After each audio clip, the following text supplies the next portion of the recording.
What's up, everybody? JV Wins Dogon SS. We are back once again for a little bit of flavor in your ear. Yeah. Conscious Approach on YouTube, as well now as Spotify and Apple Podcasts, and we're also now. I don't listen to podcasts on Amazon, but Amazon apparently has a podcast apparatus. Oh, shit. So for anybody who gets their podcast from Amazon, we are also on Amazon as well. So Yeah. Spotify, Apple Podcasts, as well as Amazon for anybody who wants to check out the episodes, but doesn't want to watch the YouTube video for whatever reason. But we certainly appreciate any and every way that you engage with our content. But yeah, JV Wins Dogon SS, we are here once again. We appreciate everybody for tuning in. Appreciate everybody for watching on this evening of December the 10th as we sit 3 subscribers away from our 1,000 subscriber initial goal. Yeah. So it's pretty cool stuff, man. I will be able to say that I achieved this, that we achieved this. I know in the grand scheme of the internet and YouTube, it's a mere drop in the bucket. It's not a whole lot, but we also are a mom and pop, or rather a pop and pop, I guess would be more appropriate. And we have put $0, not a single dime, into this. We have merely put in our own time and respective creative juices to try and grow the community and continue to crank out this logical content. So for anybody who has not already done so, if this is your first time catching wind of what we like to do here on the channel, go ahead and subscribe to us, hit the like button, leave a comment. Let us know what you think about the commentary in this or any other video as we continue to flesh this thing out and have a lot of fun. With that out of the way, we have a lot of interesting things to talk about tonight. So we are going to go ahead and get right into it. The first thing that we are going to discuss are interesting comments made by, at this point, hip hop veteran Waka Flocka. Waka Flocka for short, Waka Flocka Flame in full, who was recently a guest on another internet show. This show that he was a guest on is My Mixtapes. And, Walker was talking about how he doesn't really see the appeal in extreme wealth. He feels as though it is wasteful and he prefers to give money away because otherwise he does not know what to do with it. He talks about how, so long as he can eat what he wants, drive what he wants, and live however he wants, what does he care that he has 20 million, 30 million, 50 million, 100 million, or whatever the case may be? As long as all of his needs are met, he's not really overly concerned with amassing as much wealth as possible. He says he feels as though it's selfish. So that was a word that he used, but of course we are going to go ahead and provide that context so that I am not speaking on his behalf. He can go ahead and speak for himself. Okay. But this says Waka Flocka Flame gives away his money because being wealthy is selfish. Waka Flocka Flame has explained the logic behind why he opts to give away over half of his fortune to friends and family rather than accumulating mass wealth for solely himself. In his recent interview with music executive Ray Daniels' podcast, The Guard Show. So I misspoke. The name of the show is actually The God Show. So retraction on that. The name of the show is The God Show. Flocka revealed that he has been living on a small portion. Waka Flocka Flame has explained the logic behind why he opts to give away over half his fortune to his friends and family rather than accumulating mass wealth for himself. In his recent interview with music executive Ray Daniels' podcast, The God Show, Flocka revealed that he has been living on a small portion of whatever he makes per year for the last 15 years on purpose. In fact, instead of chasing billion-dollar dreams, he's focused on building a legacy rooted in family, generosity, and authenticity. In his initial remarks, the Hard in the Paint rapper opened up about his philosophy on wealth, his commitment to helping others, and how aging has brought him a new sense of pride and purpose. I don't even know how to look at 20 million in my account, Flocka admitted. To me, that's selfish. Anytime 500,000 hits my account, I spend it. Business investments, who need it? My account even says, yo, 70% of the money you make, you give it out. So I'm living off 30% of my money for the last 10 to 15 years. While many in his position might aim to hoard their riches or even view his approach as reckless, Waka takes a different approach. It just don't make sense for me to have 100 million, a billion. I just don't see the logic in it. If I can fly where I want to, drive where I want to, eat what I want to, what the F I need $100 billion for? For Waka, the real value of money is ensuring the future of his family. So here are Waka's statements exactly. So we'll go ahead and play this clip and then we'll give our reactions afterwards. But I don't even know how to look at 20 million in my account. Yeah. To me, that's selfish. Mm. I think as a man like me today, anytime 500,000 hit my account, I spend it. Business, investments, who need it. Yeah. My account even say, yo, 70% of the money you make, you give it out. Mm. So I'm living off 30% of my money for the last 10 to 15 years. Mm. You know what I'm saying? So That's smart. It just don't make sense for me to have $100 billion. I just don't see the logic in it. Mm. But if I could fly where I want to, drive where I want to, eat where I want to, what the fuck I need $100 billion for? That's real. The only thing I need this is to set up my families that's coming. Mm. But the results of that, I'm seeing today that a lot of people that's successful kids snort coke, do weed, got problems. So where did they go wrong? Mm. They worrying about too much business, and they got these young minds growing up with different ideologies that's not in your house. That's real. So you got to battle what you work So for. you got to fight them in the house and fight everything they're hearing out the house. So guess what? Yep. I'd rather stay right here, man. I'd rather don't go in the clouds. All right, I'd rather goddamn fuck my family, man. Yeah. I'm 38 years old. And I'm proud to say I'm 38 years old. I'm not out here trying to be 20. I don't care about being 20. When I get my 40s, I'm on some sex symbol shit. Yeah. Like that's because I'm my thing because I earned this shit. Exactly. Right. I ain't trying to buy this shit. When you walk by me, I want you to call me Unc. I want you to call me Big Bro. I want you to call me OG. Hysterical. All right. And the article goes on to say, it goes on to paraphrase more of the comments there. So that was what Waka Flocka had to say about hoarding and amassing wealth. He'd rather give it away. He says he only lives on 30% of what he makes annually for the last 15 years or so. And he feels as though amassing that much wealth like that is selfish and he'd rather set up future generations. So what did you think of those comments? I mean, this might not go over well with the financiers out there, but honestly, I like this approach. Now, I would have a couple of things that I would say in this. If he were here, he would be able to correct me or say, "Oh yeah, I'm doing that." Now, he said as soon as 500,000 hit his accounts, he used the word investment, so that's key. That's what I'm getting at. So long as this money is always coming in and always going to be coming in, because honestly, he hasn't had a record, to be making money for some time now.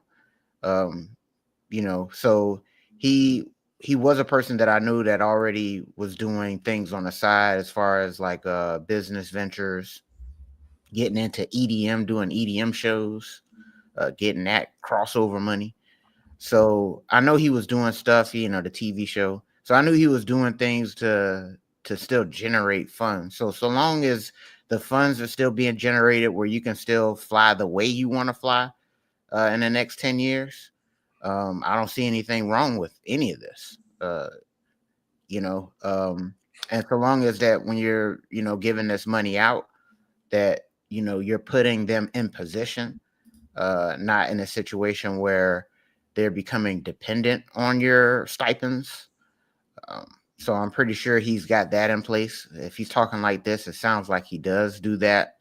So long as those measures are in place, that these people aren't growing overly dependent on your generosity, and you've always, setting up investments in the future plays to make sure that you can still travel the way you want to and eat the way you want to and live in the types of living conditions you want to live in, I don't see anything wrong with this. I think this is actually a good thing, and that more people should, follow suit. If they've got the tenacity when it comes to, investing and making sure that the money's always hitting your account. Why do you need so much money, just sitting around? So, I mean, I do like this. So what are your thoughts on, that's just my initial, but what are your thoughts on Sir Waka Flocka? What I'm saying, being a philanthropist for his own peoples. And he probably was giving out stuff to his community too that he didn't mention. So what are your thoughts, man? Yeah, that was where I was gonna go. I like the mindset, of course. I don't think that should come as a shock to anybody. I did a quick. Now I didn't know this. Maybe you knew this, but I wasn't aware of this. Back in 2022, he received an honorary professor degree in humanitarianism and philanthropy from the Bible Institute of America. Did you know that? No, I did not. Yeah. So literally, now it's an honorary degree, so it's not like he was taking college courses and getting the credits. But be that as it may, he specifically received an honorary degree in humanitarianism and philanthropy. So I don't mind this. Obviously, I don't think it helps the world to be a glutton with money, but I also don't think it helps the world to be irresponsibly wasteful with money at the same time.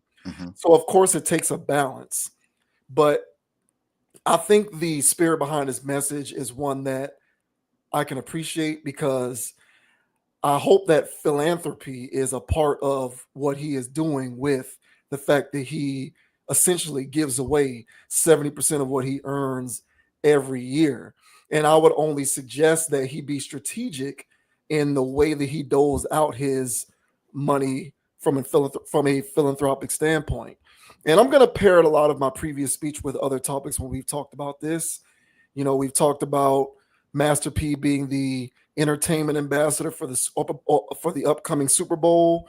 And while people are crying and complaining because Lil Wayne wasn't selected to be the performer at the halftime show, my focus rather was on perhaps the possibility that a lot of the influx of capital and resources that will be coming into the city as a result of the Super Bowl can be brokered in such a way that it can be arranged to position a lot of the residents, people who come from Master P's own community, to be viable, future-proof professionals in future markets where they can be seen as an asset rather than a liability. And I would suggest the same thing for Waka Flocka. Hopefully he has people advising him on how and where to build startup hubs, tech schools in various communities that he comes from. He don't even have to go nationwide, worldwide. It can be right in the same areas where he came from.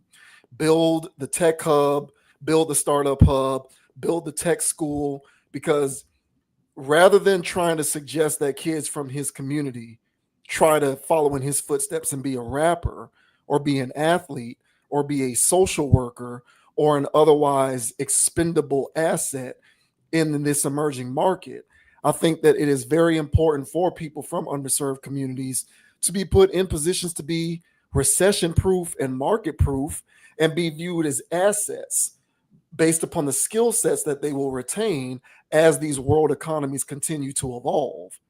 An individual with his kind of mindset, who doesn't mind giving away 70% of his money philanthropically, can be one of the change agents who's responsible for making that more of a mainstay and less of an outlier. And there are other people who I can think of who fall into this category as well.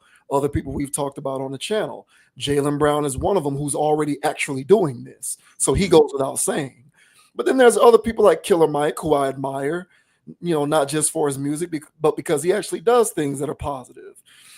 T.I., who buys up buildings and does his real estate thing, you know what I'm saying? Like, in addition to putting people up in housing who are hard up, we also need to put people who come from these areas in positions so much so that future economies can't view them as liabilities and essentially cast them off to the side as worthless because they don't have the skills that they need in order to contribute to the continued evolution of world markets. And right now, we are still at a place where a lot of people from our communities and anyone else who comes from some of these disenfranchised communities represent the lowest percentage of the participants who are learning these skills. Therefore, we represent the largest percentage of people who are more likely than not to be left behind. Regardless of what you see going on with DEI and all of these efforts that pro sports leagues are trying to do in inner city communities, that stuff doesn't mean anything if it isn't intentional enough to position these people to be market proof for the future.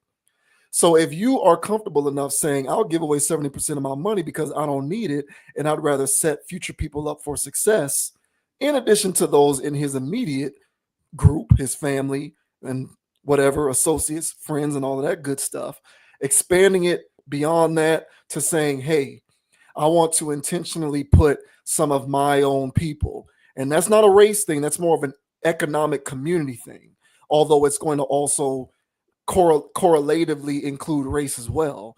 But I'm not making a racial statement here. I'm making a statement about economics and people who are actively being left behind because they're not learning the skills that they need to learn in order to be viable in future markets, which includes a lot of Black and brown people, but it's basically anyone who's not learning those skills or are otherwise not being put in position to learn those skills because of the socioeconomic backgrounds that they come from.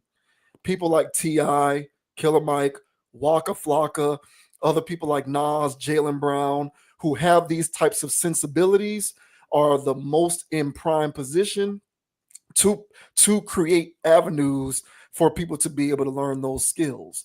So I like the words because of the potentiality of them, and hopefully they bear fruit. Yeah, man. And I also like the part that he brought up about taking care of his kids, in the sense that, other people that are in his position where they're millionaires or whatever, and they're out here ripping and running because they live a celebrity lifestyle, that the children often suffer from that. And they end up, alternatively becoming drug addicts or, leeches or something weird. So, instead of being that person that's always chasing the money, he's content of where he's at, and he'd rather be there to make sure that his kids have as normal of a upbringing as they possibly can, even though they were on TV and stuff. So, I mean, I agree. I agree with his whole stance here. And from what I did see from his TV show, because I did catch some episodes here, vicariously watching it. I'm not sitting there going to watch it, but it's on, and I'm seeing what's going on. And his mindset for the most part is it's in the same pocket, just like I said, like with Kendrick and J. Cole and stuff, where they grew up in the same era as us, so they have like the same type of mindset. And Waka, being 38, he's in that same boat where, hey man, I saw people make money before me. I saw people making money while I was making money, and I'm seeing people making, hits and stuff, after I done left the game. And, he's taking a holistic approach on how he's taking on his life and his celebritydom, if that's a word. And so he wanted to make sure that he didn't become one of those people out there that are that ruin his life, so to speak, trying to still be young. Like, because we talk on here all the time about these guys that are hip hopians, and they're out here being immature and young. And he said, hey, he's embracing his age. And when he hits the 40s, Right. he's gonna be a sex symbol. Hey man, right on, bro. That's better. That's better than you know what I'm saying? That's better than what Rick Ross and them was doing. And the other people that was in the generation before him that were that still are out here drinking crazy, doing shows and talking about this, talking about that, still flexing on people. And it's like, hey man, you're not in your mid-20s anymore. So, act your age, bro. Y'all in y'all 50s. So start acting like it. But so I think Walker is doing a cool thing, and the way he's approached all of this stuff. I'm in favor of it. And to touch back on to how he was on the show, even though he was on a reality show, he was keeping it as authentic as he possibly can with his reactions to things. Because this old lady she was all about all that stuff. She was all about the fantasy world, and he was there being like a stabilizing force whenever it came to rearing the kids or dealing with his wife. So I think bro is as solid as it gets when it comes to these rapper people. And this mentality here shows that he hasn't forgotten where he came from. And even his whole approach on how the thing worked out with Gucci, if y'all want to see how his reactions on those things, of how that whole thing went down, it was very humble. He knew he couldn't rap. He knew he wasn't good. He was just doing his thing. And once he made his money and stuff, he didn't want to do that anymore. So I think this is as solid as you can get, like I said, for these industry people. Yeah, man, I like how this goes. And I think that this needs to be an approach that more people take, I would say, that come from a community such as he does, and try to, give back as much as possible without breaking yourself in the process. And last thing I'll say is, and to touch on my initial point, you don't want to do this to the point that you hurt yourself and other people, because they got used to your streamlines of income. And, the way this economy is going, hey, man, I can't give you that 70% is looking like a 55% come next year, and I don't know how that's going to hurt people. So, this is a fine line. So you got to balance as well. But I just like the initial spirit behind it all. So way to go, Walk. Keep it up, man.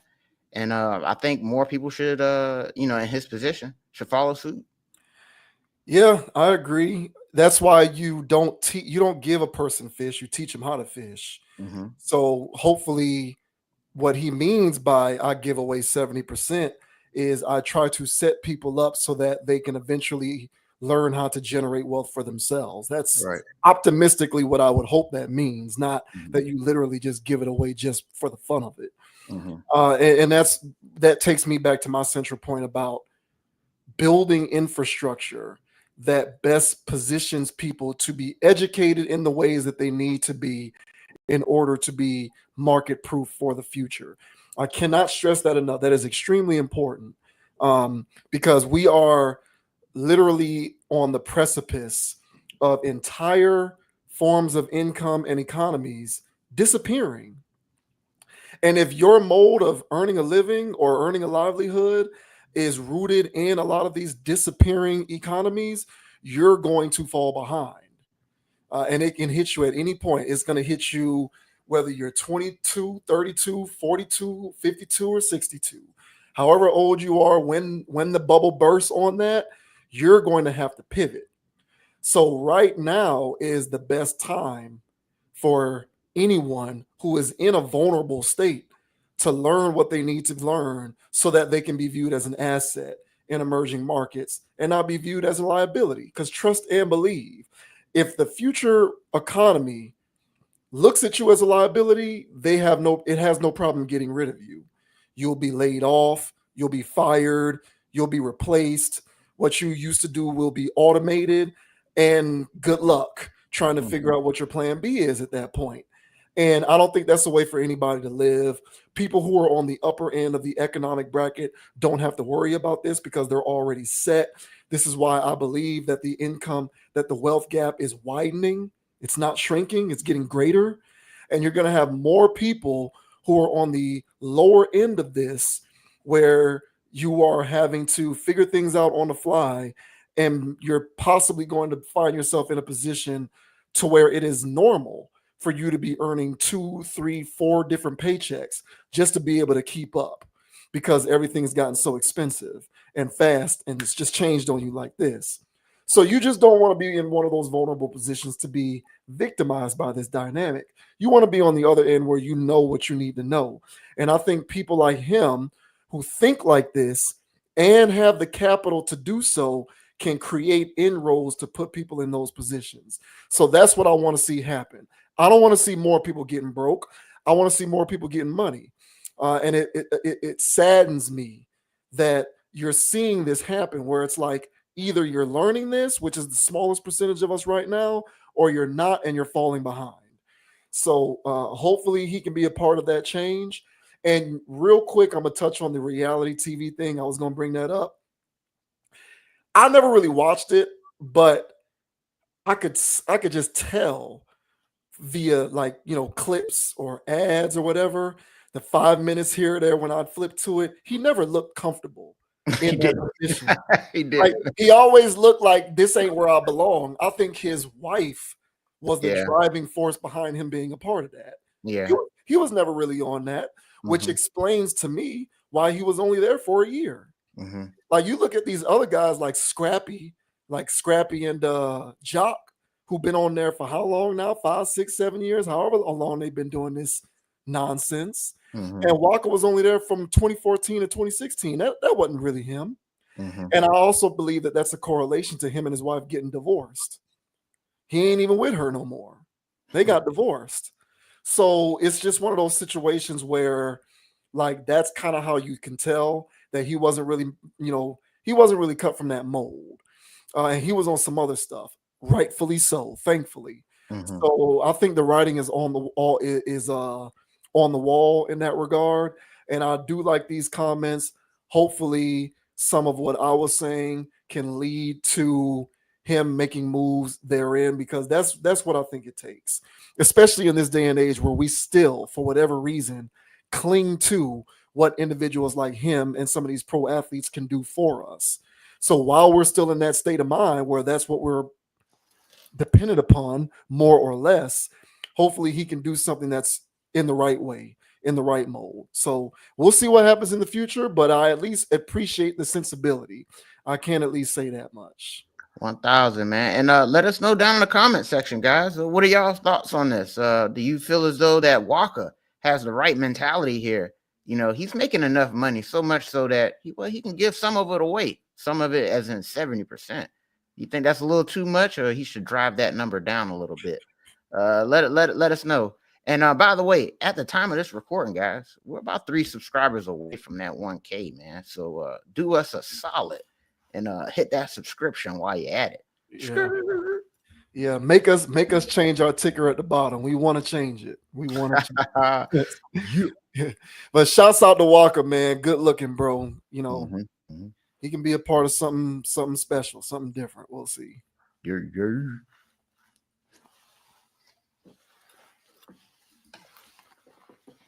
We now have interesting comments made by Carmelo Anthony. Carmelo Anthony, who is he's a content creator at this point. He's retired from the NBA. He has his podcast with one of those guys. I think it's one half of Deezus and Mero, I think, or somebody like this. But Carmelo has his podcast where he brings his people on and they talk sports and other things. And, Carmelo's an internet talking head at this point. And he went somewhat viral on the internet for his comments that he made in support of pro athletes who, they embrace some of these new school forms of expression, like the fingernail painting. He's friends with Dwayne Wade, who also is a fan of the fingernail painting and all of that good stuff. And Carmelo obviously does not see anything wrong with the fingernail painting. He thinks people need to get off these guys' backs. And he believes that if they hooping and doing a thing, who cares? It ain't stopping them from being productive players. So why, stop shaming them for the fingernail painting? And he specifically points to Jared McCain. I believe he used to be a Dookie. I think he used to be at Duke, McCain. Yeah, he was. So he uses McCain as an example because McCain gets a lot of flack for his fingernail painting, as you can see there. And Carmelo's like, man, leave these guys alone. Let them hoop. It's a new thing. Leave the young people alone. So this says Carmelo Anthony on Jared McCain painting his nails. Let them boys be themselves. He's still hooping. Philadelphia 76ers rookie Jared McCain has attracted a lot of attention for sporting painted fingernails on the court. But former NBA star Carmelo Anthony doesn't think it's a big deal. In an interview with Mark Elibert for Complex, Melo was asked what he thinks about McCain and the noise he's made since debuting in the league. That's the generation now. Like, we got to fall back. Like, it ain't our time no more. This is a young man's sport. Like, this ain't our time. We keep laying down the iron fist when we only don't agree with something. Let them boys be themselves, man. Let them do what they do and have their fun like they do it differently than we did. Mello added that he thinks that people can't be mad at the new generation doing things differently. That's two totally different generations. If you got to keep painting them fingernails, man, he's still hooping. He was also pressed for more thoughts on what pushes the new generation to be themselves, using LaMelo Ball as another example. I feel like they don't care. That's what it is. It's a difference. They don't care. They are fearless. You know what I mean? And they don't care what nobody says. We still were standing on something, and we still had a foundation. Like, they are taking our foundation and just recreating what they want to recreate. But that's society today, right? It's all DIY today. They do it for themselves in their own way and feel good about doing it. In an interview with Complex last year while he was playing for Duke University, McCain dismissed the criticism for painting his nails. I like to get manicures and pedicures. I take care of my body. Some of these people hate. I don't know if they do take care of their bodies. So I just like getting the color, and it's always been myself. The hate is funny because it's usually grown men most of the time. And it's like, you're a grown man just hating on a kid. It doesn't affect me at all. I just kind of laugh at it. So, Mr. Dogon, do you agree with Carmelo's take about the young boys painting their fingernails and his idea that we should just let the young boys do what they do because they're taking it and running with it and they don't care what people think? I agree in the sense that, let them do what they do because, well, hell, they're going to do it any damn way. So me having my thoughts on it, I'm just an old man hating on a young man, apparently. So why not just let them do what they do? And I have my objections from this kid because I saw him what was that, last year with this stuff while he was at Duke. I knew he was highly recruited coming out of high school. I knew he was going to be one of those one and doners. And I was like, but this guy, look at him. You'll see him do his little TikTok dances. It's as sassy as you want it to be. And I was like, there's no way this guy can hoop. And so I figured that he was just a product of playing at Duke. I was like, who cares, man? We'll see what happens when he go to the league. And not gonna lie, bro is hooping. For a while he was shooting 40% from three. Now it's dropped down to 38, but that's still very impressive for a kid that's shooting high volume in the NBA right now. So this guy will be around. If you're doing that in your rookie year, this guy's going to be here until he doesn't want to be in the league anymore. So get comfortable with it, fellas, because you're going to see a lot more from this guy, and it's not just going to be painted nails. So, and that's the part about all of this stuff where it's like, well, what am I going to do? So that's why I kind of agree with Carmelo in the sense that, just let him do it because he's going to do it anyway. But in the sense that, do I care for this? No, I don't. I've related this before in the past to pants sagging.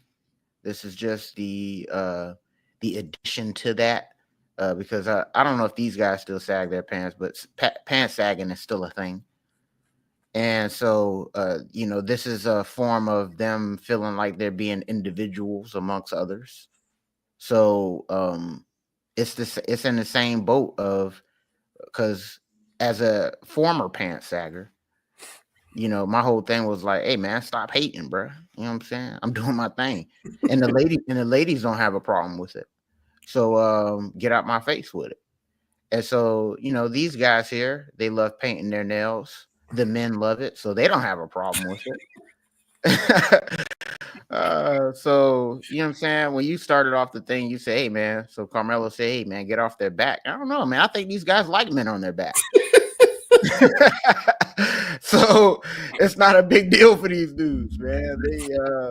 They take it in stride. All right. So all in all, man, y'all can have at it, bro. The conditioning that got these young men to this point, it was going on for a very long time. So my objection to their level of conditioning, it doesn't really serve much of a purpose in the sense that it's a drop in the bucket compared to all the forward momentum of that indoctrination they've been receiving since they were young people.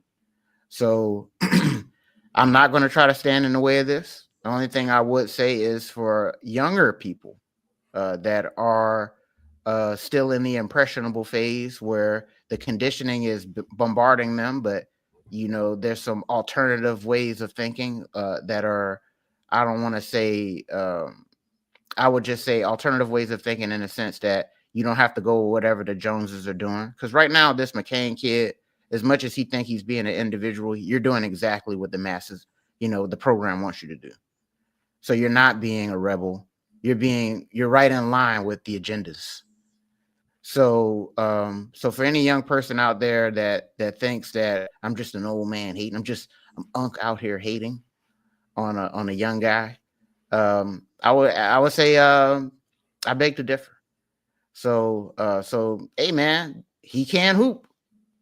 And why wouldn't they be able to hoop too? I mean, everybody's got access to a basketball. So at some point we were going to get this stuff happening. So what are your thoughts on Carmelo Anthony, man, saying, hey guys, ease up on these young dudes, man. This is how they express themselves, and so long as they balling, what's the issue? What are your thoughts, man? I can promise you that even if he wasn't a good player, I'd still have the same opinion about this. Mm-hmm. And I'd probably still express how I feel about this, whether he was a good player or not. Mm-hmm. So whether they're good and productive or not is irrelevant to how I feel about these types of behaviors. Mm-hmm. And you bring up a very valid point that I don't understand why other people don't see this. If you're doing something because it's trendy, you're not being an individual. You're being a conformist. Exactly. Like that's the irony inherent in all of this stuff. Like if you're doing something because it's trending on TikTok and the internet, and guys doing this, cloaked underneath the umbrella of expression and being an individual is a trend on the internet. And if you are following suit, you're conforming to that. Therefore, you're not being a rebel. You're not being an individual. You're not really expressing yourself in a way that goes against the grain. Correct. You're falling in line with internet culture.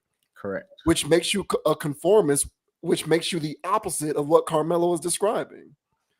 Which is the irony inherent in that whole angle to me, the idea that they're doing it to express themselves or be somehow individualistic. No, you're not. You're being a conformist. You're being a conformist. Totally. You're being a tried and true conformist. Mm-hmm. And to Carmelo, see, here's my thing with Carmelo. You know, Carmelo's an industry guy. Unfortunately. Carmelo is an industry guy. He's friends with Dwayne Wade. It is beneficial for Carmelo Anthony's bottom line, of course, to publicly be in support of these things. Absolutely. So he literally can't afford. Now, maybe he does truly feel that way. Maybe he does. I'm not going to speculate. Maybe he really does support this stuff. But my point is, if he didn't, he'd still say the same thing, because it is counterintuitive to his bottom line to be anti.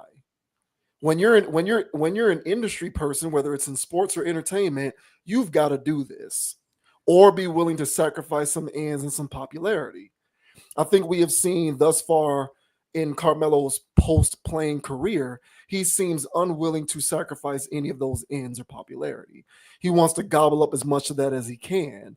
And in gobbling up as much of that as he can, it does not pay to say you don't agree with Jared McCain painting his fingernails. So from that standpoint, I have to take what he says with a grain of salt, because I don't know how he really feels about it. I just know that these guys, I just know that for a lot of these individuals in his position, it pays to say you're cool with it. I do know that. And I also know that it doesn't pay to say you don't like it. And people want to get paid. Those are all objective truths. So you can take with that what you want. But when it comes to the behavior itself, outside of the idea behind it being outside of the idea that it is somehow individualistic, being a fallacy, which is what I believe. I believe that that is a fallacy because you're being a conformist, which means that by default you're not individualistically doing anything. I also holler some form of collusion because I just don't understand why does expression and individualism and going against the grain and rebelling against any sort of status quo, why does that have to equate to men doing women things? Like that's the only question that I have. Why do those things have to equate to one another? Like if you look over there in the WNBA, unless we're talking about the players who are masculine and are same sex in terms of their orientation, the WNBA players are still wearing dresses and they're still painting their fingernails. When they do public appearances, they dress like women. For the most part. Well, that's what I'm saying, except for the Brittany Griners amongst them, right? So, like, unless we're talking about like the Brittany Griners, you know, the Candace Parkers, unless we're talking about them, like Man. they're still showing up at the ESPYs wearing dresses or wearing their skirts or wearing something that was designed to be worn by a woman. They still paint their fingernails, they still get their hair done. I don't see a whole lot of WNBA players getting bald fades and temp fades. I don't see it. You know, I don't see a lot of WNBA players getting tailor fitted for 3-piece suits or a sport jacket and a coat. It happens, but they are the minority, not the majority.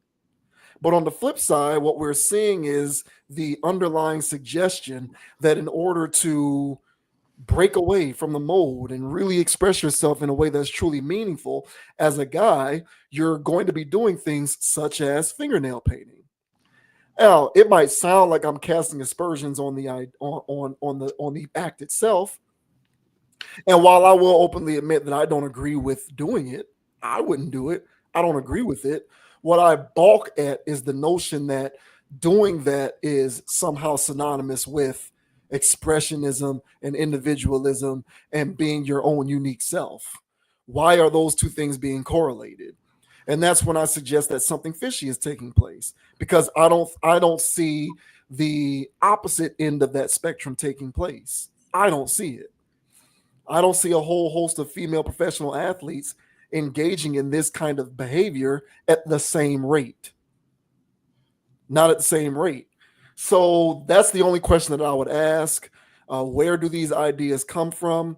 You know, if you want to use the word agenda, collusion, whatever tinfoil hat adjective you want to use to describe why this is taking place, in my opinion, it is becoming increasingly evident that there seems to be an equitability taking place. There seems to be an equivocation occurring in which the suggestion is, as a man, if you want to really get out there and show who you really are and who you really want to be, and show the world the real you, the prideful you, the boastful you, the you where you love who you are, it involves doing that. And that's why I would simply ask the question, why? Yeah, I mean, I have my assumptions, but I would say that for the social engineering that has been going on, you know, for decades now, it has been predicated towards removing the man from man, and the rebellion that is inherent, I would say, in all men. Rebellion in the sense of, I think that there's a thing within men naturally that their duty is to balance things out.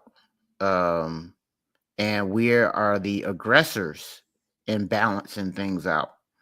Now, if there is a way that a society is being run, and you want to make sure that the inherent thing that are in all men is under control, is, well, instead of them, it's like they gotta work out. It's just they gotta work out. They gotta get this thing out. It's a physical energy and attention that's in men to work this muscle out.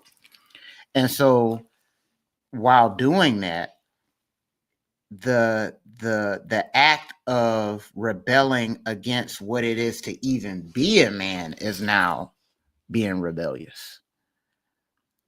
So now this McCain kid, who has an innate desire to rebel against things, has been conditioned to think that being a man is the wrong thing. So he, instead of taking arms or taking his intellect towards rebelling against a system that is putting him in a precarious position, he is now using that energy towards getting at me because I'm a regular man. And now he's doing all of this stuff, and he's got more things to do. So his sassy dances, his peculiar behavior, and all this other stuff that he's got going on with his lifestyle, or anybody else like him, that is the fight against masculinity versus the fight against the people or the interests that are looking to keep us in this perpetual cycle, I would say. And so when I said agenda, I mean, hell, it's the agenda of the social engineering that's going on. Because if I walked into an establishment, trying to get hired somewhere or whatever, and I had painted nails, they're not going to say that, oh, we're not going to hire this guy, he's not professional enough. They're going to be like, hey, well, no, his hair isn't painted blue, but hell, he's one step away from it, and they're gonna hire me on the spot.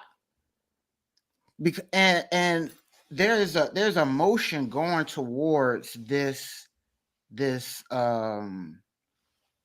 way of thinking that is rebelling against nature. And so no, there isn't WNBA players so much, so I would say, what I'm saying, that are just in droves doing what these young men are doing. Or not even WNBA players, just you can extrapolate it to female athletes, period, not just basketball players. But I would argue that the mentality of women is being their rebellion, instead of rebelling, is rebelling against what it is to be a woman.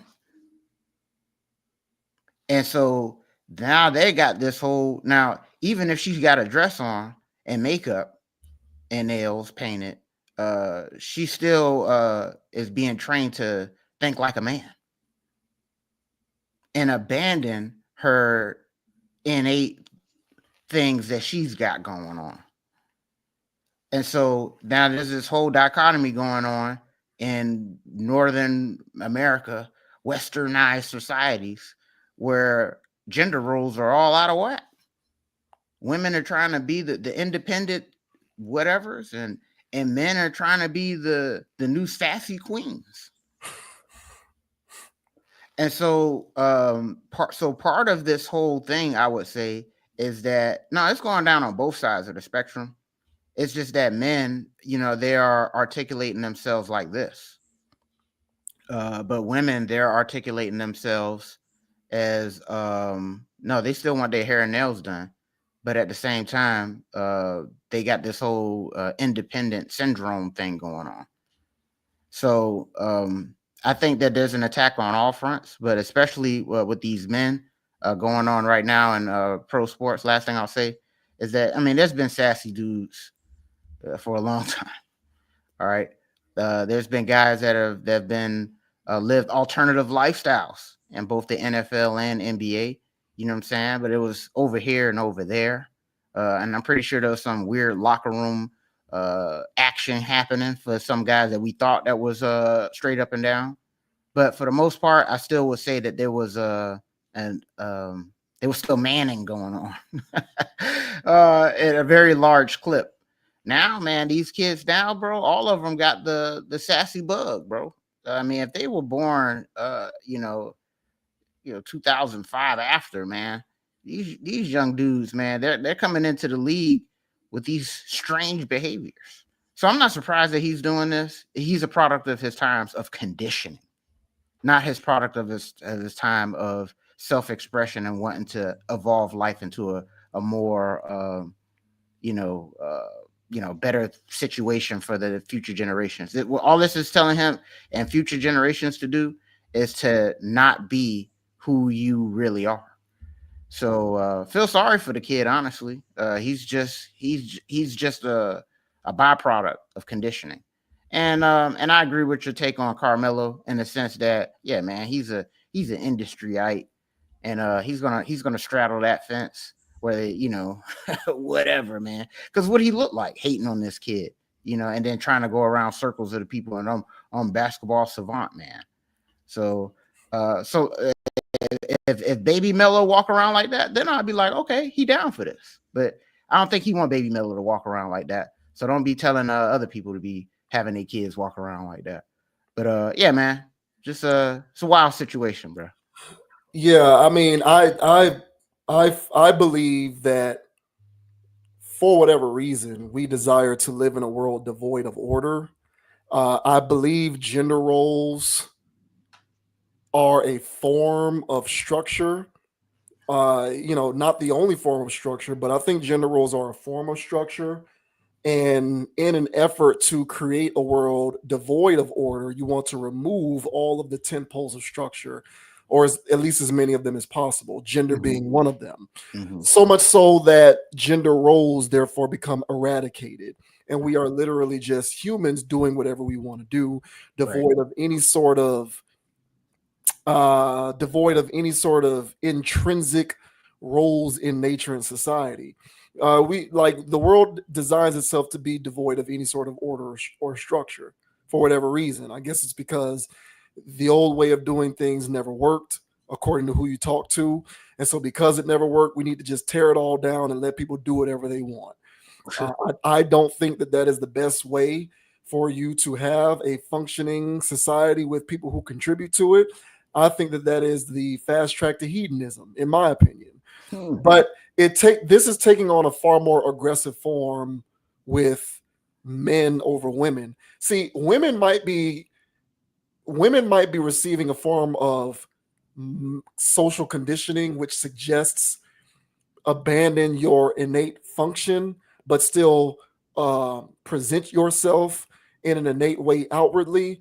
But men are being told abandon your innate function and abandon your innate like that's the difference. That's the difference. The difference is men are being implicitly told abandon your nature both innately and abandon your nature in terms of your presentation. I agree. Whereas women are being told simply abandon your nature innately because your presentation is just fine. And we all seem to be complicit with that because ladies still want to look like ladies and nobody's complaining about that. So there's an interesting juxtaposition that's taking place there. And I don't think it's exactly apples to apples. But at the end of the day, in my opinion, I would always challenge the equivocation of individuality with being effeminate as a man. I just don't know why that means that. It's somewhat similar to the question of why a man in comedy. I brought this up before. Why have we all basically allowed the idea to persist that funny in comedy equates to a guy being a female? Where a guy wearing a dress makes that somehow funny inherently in comedy. Why? It's a similar sort of question. It's a similar sort of question because, like I said, if you're talking about comedy and entertainment, you don't see nearly as many examples of women being masculine as the crux of the joke in comedy. Yes, it happens, but it does not happen at nearly the frequency that we see men being women as the crux of the joke. So it's the same sort of dynamic playing out. And why we have chosen to allow these equivocations to persist is the question that I have. But, moreover, I tend to agree with you that they're going to do it anyway, so I don't complain. I'm never complaining about the people who do this stuff. Yeah, I'm always challenging the ideology behind the defense of it. That's always where I come in at it from. But otherwise, people do whatever they want. It is what it is. I don't care. He ain't my son, so what do I care? Do whatever you want to do, bro. But at the end of the day, I will always challenge the ideology because I believe it is rooted in a fallacy. And for people such as Carmelo to champion this, it suggests I can't really go all the way with taking him at his word because due to the position that he's in, I don't really know how he feels about it. Yeah, that's crazy, man. Once you hit a certain level, bro, you are allowed to be real, but and see, that's the thing. See, you're allowed to be real to a certain extent. And then once you cross this level, like if you say something too real over here, in case in point with this situation, well, now you're cutting off streams of income. Well, it depends on the individual because there's certain people who don't care about. There are certain people who say, I'm fine here and I can live with this. I don't need to be way up here. Right. And so there are certain people who are like, I'm fine here and I'm going to continue to say whatever I want because I've already accepted this is where I'm going to be. Right. But yeah, there's guys like Carmelo. Carmelo wants to be a mogul. Like as quietly as is kept, Carmelo fancies himself getting onto the LeBron level in terms of mogul wealth billionaire status. And when that's what you aspire to do, ruffling feathers, even though I don't think that's ruffling feathers, the world clearly believes that being honest in that regard is ruffling feathers. And it just doesn't pay for you to do that. You'll jeopardize your potential mogul status in the process. Well, and that's my point. And so if you're keeping it real and you're what I'm saying, you doing your thing and this is where you at, you still got something going for yourself, but this is where you're at. But if you want to keep it real in this situation and you don't have access to this up here, well, what's this up here? Who are these people? And this is so who are these people? What are these businesses? Because the masses, for the most part, you know what I'm saying? For the most part, they're being trained and conditioned by these people. That's why they're thinking like that now. And so you can't be up here with these people making this kind of money, talking like this down here. So who are these people? Why can't you say something like this? And these are the people that are pushing this stuff to McCain. And that's why he didn't stand a chance. Being born in the era he was being born in, consuming the content he was being consuming from these people. And so Carmelo, if he wants to make this kind of money, then he's going to have to say what he just said. On the flip side, on that last topic that we was talking about, Waka said he don't need $100 million. He don't need to be all of that stuff. So long as I get to drive the car I want to drive. Melo can already drive the car he want to drive. He can already do everything he wants. He's trying to aspire to do something else. Right. Yeah. And but so long as you're content of where you're at, he's like, hey man, I can travel, I can do whatever the hell I want. I don't need to be all up in the videos and do all this extra stuff. And so I'm gonna just do this here, and that's just A-okay. But these industryites, they are adhering to a certain code. What is this code? And why do you have to adhere to that? And I'm telling you right now, the more we allow this up here, this code speak that these people are doing, the more future generations we're going to have that we're not pleased with. So at some point, somebody has to call something out. So I'm not going to be like, oh, well, I'll just let this go on for the next one. No. So yeah, Melo, nah, dog. You know what I'm saying? Stand on something. Because I know you don't really feel like that. How do you know? You hope that he doesn't really. That's what I'm saying, bro. If Baby Mello was walking around like that, then I'd be like, well, he on Wade time. I'm not. Yeah, that's what I'm saying. I believe that it is on the board that he really feels that way. I'm not like, I think he may be against it, but we'll never know because he won't never tell the truth if he is. But he also might be with it because of where he is in his life, and therefore he also would be with it if it was his own son. Well, if he's with this in any capacity, whether he's capping or not, take a hike, Mello. You're done. You're done. After I just started explaining this, and I visually saw it. Take a hike, Mello. It could be on the board, man. He's probably been to enough industry parties and events at this point that he's been indoctrinated enough to now he even believes what he says in that regard, if it's gotten to that point. Therefore, if his son decided to pull what Wade's son decided to do, he'd have to be all for it and be okay with it and love every second of it and become an advocate and an ally. He'd have to. Mello he's been baby oil infused. I ain't with it, dog. Yeah, that's what I'm saying, man. Like, whatever with I agree with you, future generation, but I've already resigned to the fact that I think future generations are screwed. I believe future generations are screwed. I already believe that. And furthermore, I'm always going to attack the ideology. I'm not going to attack the people who fall victim to it, because what can you do? I mean, I fell victim to hip hop and rap music when I was a kid. Right. You know, thankfully I was able to break out of it. But while I was a kid, I was fully indoctrinated into that stuff. It was my life code. Agreed. So I can't really blame them, but I'm also going to combat the defense of the ideology and the fallacy behind it, because it's not real. And these false equivocations have got to go. So stay safe, y'all. Yeah. No shout out to Mello on this one, man. Nah, dog. You take a hike, bro. I can't rock with you on that, bro. Not at all. Unbelievable.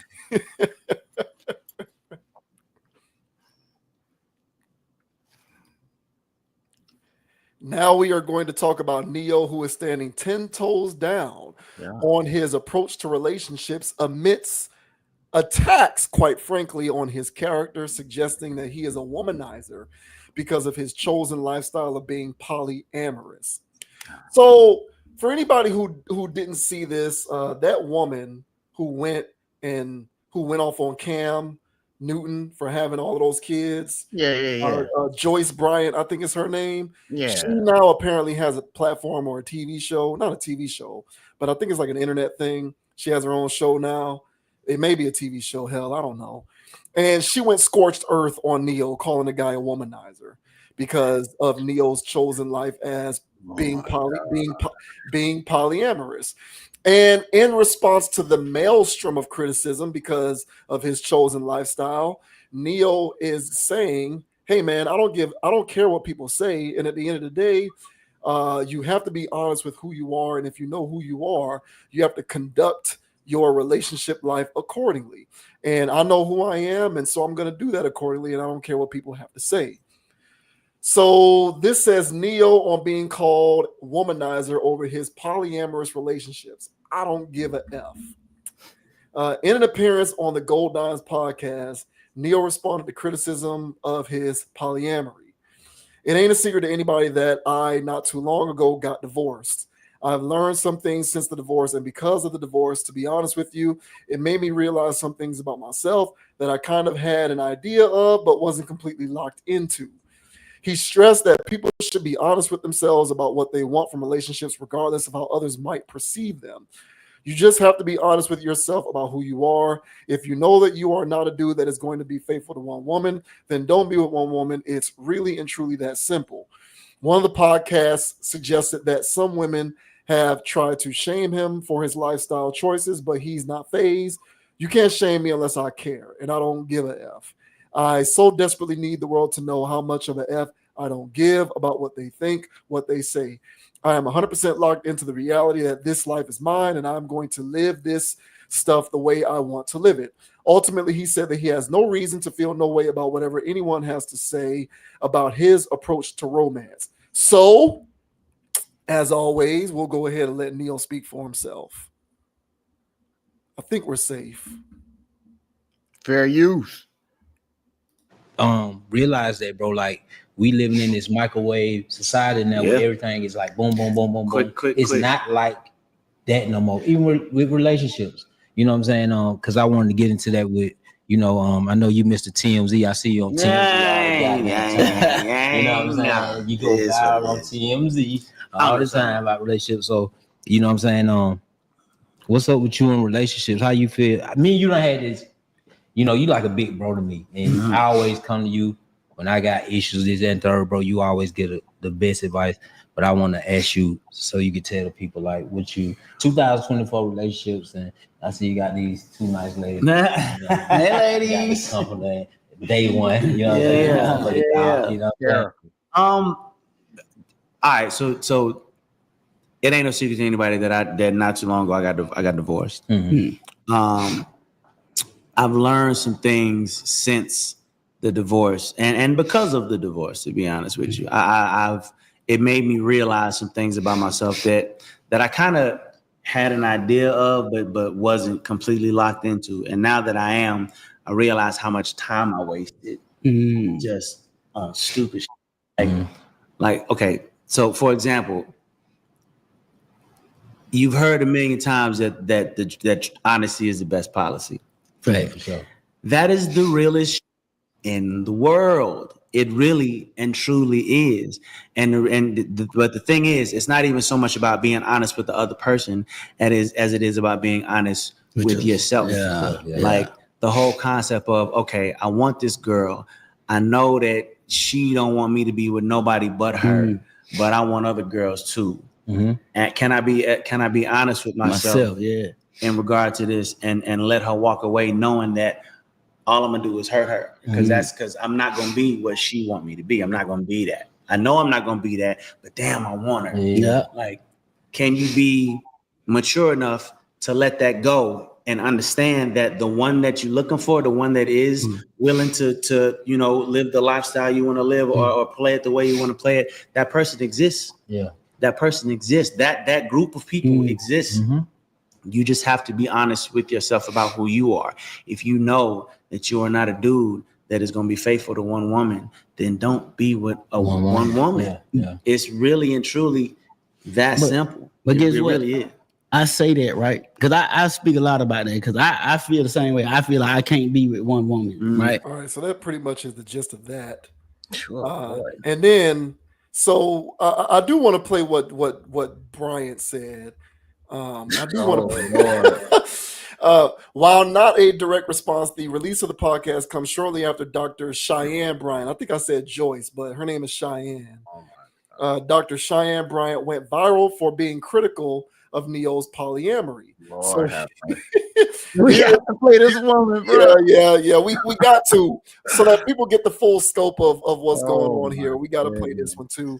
Here's what Cheyenne Bryant said about Neo. No. Well, let me ask so you a question, what is Neo to you, Dr. B? He's a womanizer. He cheated on his wife, and that's why she left him. He didn't cheat once. He cheated over and over again. He's a womanizer. And now what he's doing is, as a womanizer, he's gaslighting himself and that wife to make it seem like he wants polyamorous when you never wanted polyamorous from the beginning. You wanted to be married, but didn't have the discipline to do it. And your wife left you because she didn't tolerate that. And so she pivoted from you. And now you're going and he's making these other women pay for the heartbreak that he caused to himself by saying, I want to be polyamorous. That's BS. You want to be married. You don't have the discipline. You don't have the tools to do it. So now you want to make sure you put out into the world, look at me. I want to be polyamorous because I cheated. No, you failed in your marriage. You're effed up. And that's the problem. Now you need to heal from that and not have these self-project your pain onto these women about your messed up decision making. Period. Okay. That's it. Oh, bro, you are killing me, dog. Oh man, Neo has been upfront. Neo has been upfront about his decision to be polyamorous. Recently appearing on an episode of Lemon Drop with Carlene Roy to speak about his experiences.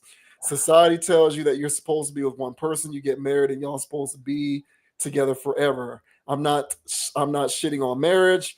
I'm not shitting on anyone who has figured out how to make that thing work for them. Again, everything's not for everybody. Monogamy is for you. It's not for me. So, yes, bro, I apologize, but I had to play it all. People need to get the full context, man. People need to get the full context. So, the floor is yours. She calls him a womanizer, and Neo says, I'm honest with who I am, and it's not for everybody, but it's for me. I don't care what other people think, but men need to be honest with themselves. If you know who you are, you need to follow suit, and so on and so forth. So, floor is yours on that. I mean, I really think that this society, the way that people have been told what they should do, that everybody should be with one person. I think that is inaccurate, and I do agree with Neo that, in the sense that, well, that ain't for everybody. And what I lean on is historic ways that anytime I talk about stuff, I lean on what happened before people were forced to work. I lean on what happened before people were used as goods. And so what used to happen, where there were societies where there were people that were one-on-one monogamous. There were situations where guys had multiple wives. And then there were situations where there was women who had multiple husbands. So I think that there's a situation where there's not just one blood type in the world. There's not just one religion in the world. I don't think there should just be one way to do a relationship in the world. That's right. So if Neo wants to get down with those girls back there that looked a little sketch, that's on him. Because those girls love it and he love it. And let them do that. Here's my thing with that Dr. Bryant. Because honestly, I think her doctor is more of a honorary thing, a Dr. Dre kind of doctor.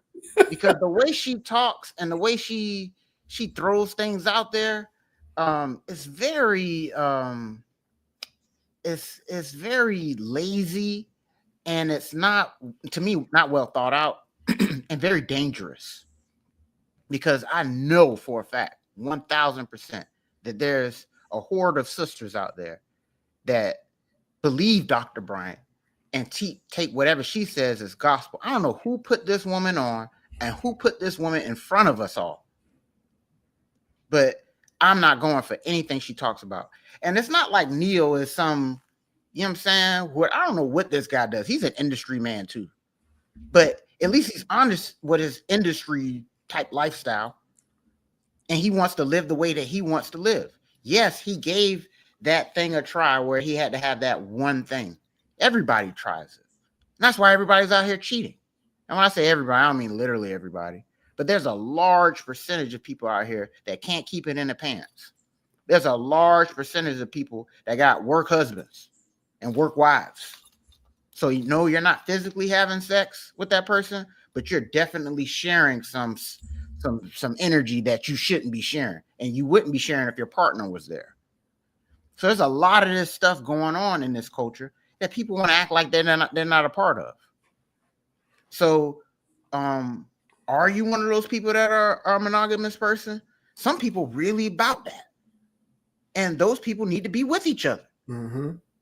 Then there's some people that need a team. They need a team. They just can't. They love this person right here. They really do. But, hey, man, they want a little strange on the side too. Well, it's like, well, you can't have both. But there are ways and societies and people that would allow that. So long as that person that is doing their thing. See, that's my thing with all of this polyamory stuff and all of these things, is because people have still been trained to be jealous. And once you start living that lifestyle, you have to be okay with sharing. So then there's guys that say, well, yeah, I want a whole bunch of women. You know what I'm saying? And you know, if you got a team of 3, let's say, and one of them deviates, goes rogue, and she has a team of dudes or whatever, you can't be mad at that. Who told you to be mad at that? You have introduced yourself into a world of sharing. So this whole thing of, yeah, I'm the only one that can have all this vagina out here, and she can't have the opposite. You know what I'm saying? I don't know how that works. So people need to figure this out. But this is such a undeveloped area. You know what I'm saying? It's like you know, thousands of acres of land, and you know, they're really trying to get it developed, and they're still trying to bring in all of their city stuff. And it's like, hey man, you know, you can't set this up here. Why? Well, there's no Wi-Fi hub, there's no towers here, so you can't set up this whatever. Y'all have to build this infrastructure. And that infrastructure of having these types of relationships is shedding certain things that come with being monogamous. So that's like being jealous, having all these weird rules, and having all this other stuff. You can't bring all that stuff into that world where people are sharing each other. So all I'm saying is I think that the world needs to look into different forms of relationships, you know, and get and do what fits for you. And so long as it makes sense and it's balanced and you have an understanding with the people that you're doing it with, rock out. But for this Dr. Bryant to be running around here spewing all this toxic conversation, calling him a womanizer, saying that he's hurt from his relationship. No, it sounds like he learned from his relationship, and it sounds like he doesn't want to hurt another woman. Exactly. By putting them in a weird position. I don't know what the hell she's talking about. You know, she's a crazy person. You know what I'm saying? Some people don't need a microphone. They need to snatch that away from her. But what are your thoughts, man, on or Neo being called a womanizer just because he found out who he really is and what he really likes? What are your thoughts, man? Yeah, she needs to take a knee. I think she needs to have a seat. Now, for real, like she needs to take several steps back. Now, if she wants to call him a womanizer because of what he may have done while he was married, whatever. That's one thing. Yeah, that's one thing. And again, like, how do you know what was going on in Neo's marriage? Like, is that public information or public knowledge? I'm not exactly sure, but if that information is public knowledge and he was getting something strange on the side while he was married, and that wasn't an agreed upon dynamic of their marriage going in, and so you want to categorize him as a womanizer because of that, whatever, fine. She was saying in general he is actively being a womanizer. That's what she's saying. And you cannot be a womanizer if the women know what they're getting into. Hello.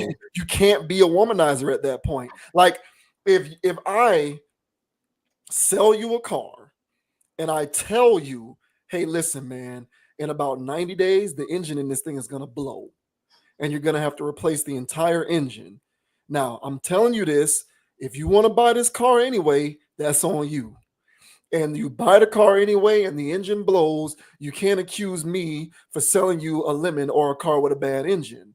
You bought it anyway. I gave you all the information that you needed. I didn't cheat you out your money. Mm-hmm. But if I know that this engine is going to blow in 90 days and I don't disclose that to you and I sell you the car anyway and it blows in 90 days and now you got a car with an inoperable engine on your hands, I just cheated you out of money.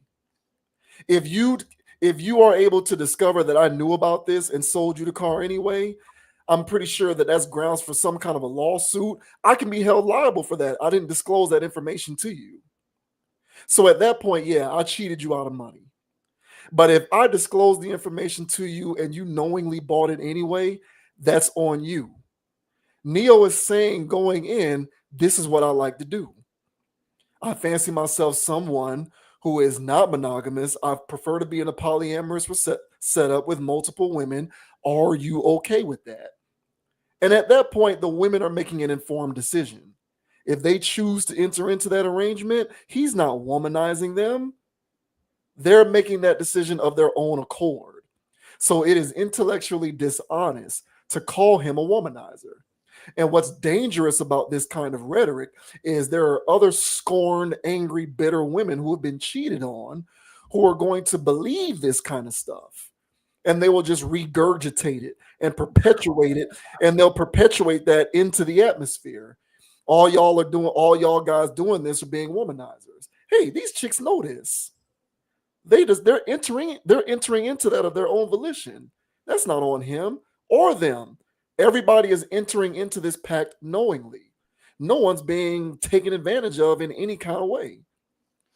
So what do you care?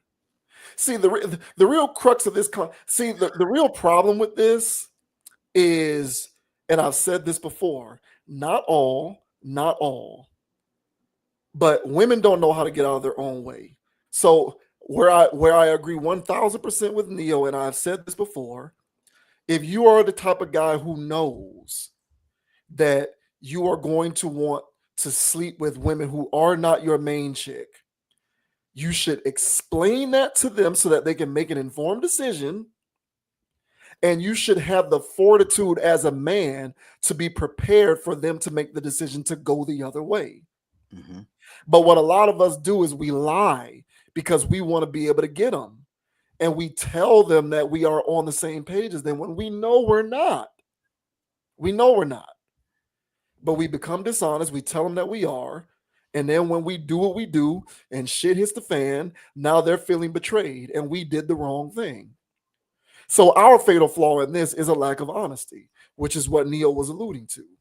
Women's fatal flaw is they cannot get out of their own way. They're horrible choosers. And the reason why I bring that up is because the only time that this becomes a topic of conversation is when we're talking about a man who is deemed desirable, who encompasses the kind of lifestyle that most women intrinsically don't want to sign up for.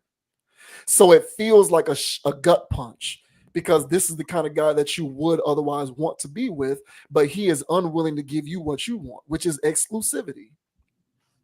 But if you were more willing to consider all these other guys who you've always thought to be not good enough, not tall enough, not good looking enough, not rich enough, not whatever enough, whatever it is that causes you to evaluate any particular guy and determine he's not good enough, if you are able to shed yourself away from that and consider that larger pool of guys who are more likely than not to give you what you want, which is that exclusivity, you wouldn't be dealing with this in the first place. Mm-hmm. But what you want to do is you want to go after that specific thing that is more likely than not to not give you what you want and then complain about it. What sense does that make? See, in a perfect world, women like Cheyenne Bryant want to date guys like Neo. They want to date guys like Cam Newton. They want to date these pro athletes and these rappers and these entertainers. That's what they want. Those are the guys they want. The only caveat to that, however, is those are the guys who are more likely than not to not give you the exclusivity that you seek, to not give you the security that you want, to not give you the monogamy that you claim is the best way for you to be. And despite the fact that you understand that, you still want to try to fit a square peg in a round hole. You want to get with these guys who are CEOs and rappers, guys who are at the top of the economic food chain. And then when your own self-fulfilling prophecy is fulfilled, you want to complain about it as if you didn't know that going in. This is not the world according to Cheyenne Bryant. This is not the world according to JV Wins. This is not the world according to Dogon SS. I would love to be able to date the most beautiful, baddest chicks in the world and be broke living in my parents' house. But is that the world that we actually live in? No. I don't get access to those women if I'm broke living in my parents' house. So am I supposed to get mad and upset at those women for rejecting me because I'm broke and live in my parents' house? That's unreasonable. But that's what we got going on. And that's where that kind of emotion comes from. You're calling him a womanizer because you perceive him to be ideal in terms of the kind of guy that you would want to be with. And he is unlikely to give you what you truly want. Hey, There's about 70, 80% of these guys over here who are monogamous. Go talk to them. Go on a date with that guy. You got a whole bunch of dudes at the mall the other day when you was at the mall doing your thing who will give you that exclusivity, who don't want to be polyamorous, who will get with you and they're not going to be talking to other women. Go talk to those guys. You know them when you see them. They're the same guys y'all call lame, boring, not ambitious. All of these buzzwords and adjectives that you use to describe what you envision the perfect world to be, which is I want to get with these special exclusive guys who have all the options in the world. And despite them having all the options in the world, I want to mandate that they only choose me. It's not realistic. That's not the world we live in, ladies and gentlemen. You have to operate in the world as it is actually constructed and get out of pie in the sky. This is not rainbows and unicorns. And until we all realize that, we'll continue to be bitching about the same old stuff. You'll have women like her perpetuating the same dangerous rhetoric, calling guys womanizers, even if they're guys who are being honest to you.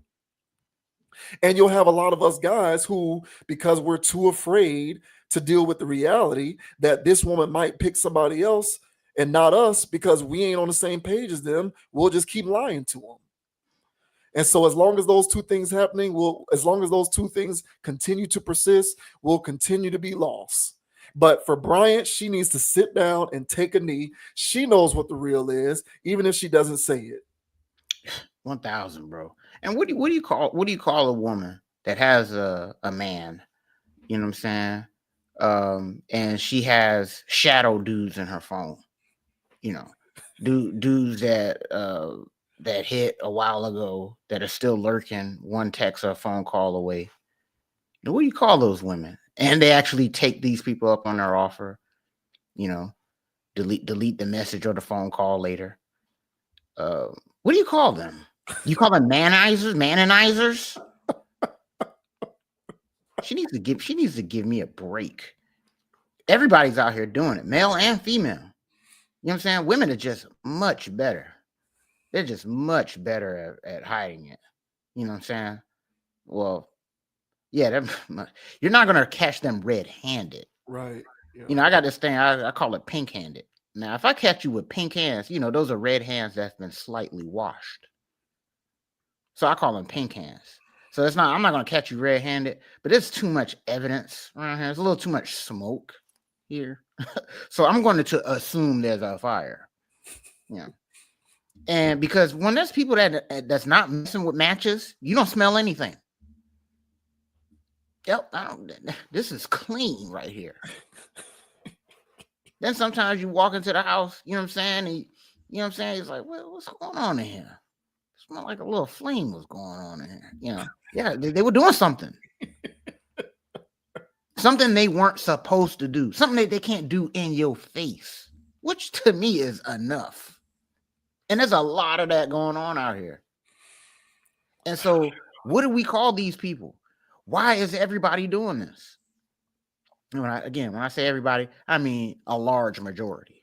Why are there so many people out here that can't keep it in their pants? Both male and female. Everybody want to, you know, these people that talk like her always want to make it seem like it's the men that's doing it. Yeah.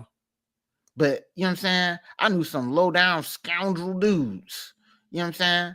And they were, they were the guys that women wanted. And I'm sitting here I'm trying to peep game. I'm like, hey, bro, you know what I'm saying? You got them coming in, you got them coming out. You know what I'm saying? There's a revolving door, bro. Like, you know what I'm saying? Put me on. What's going on here?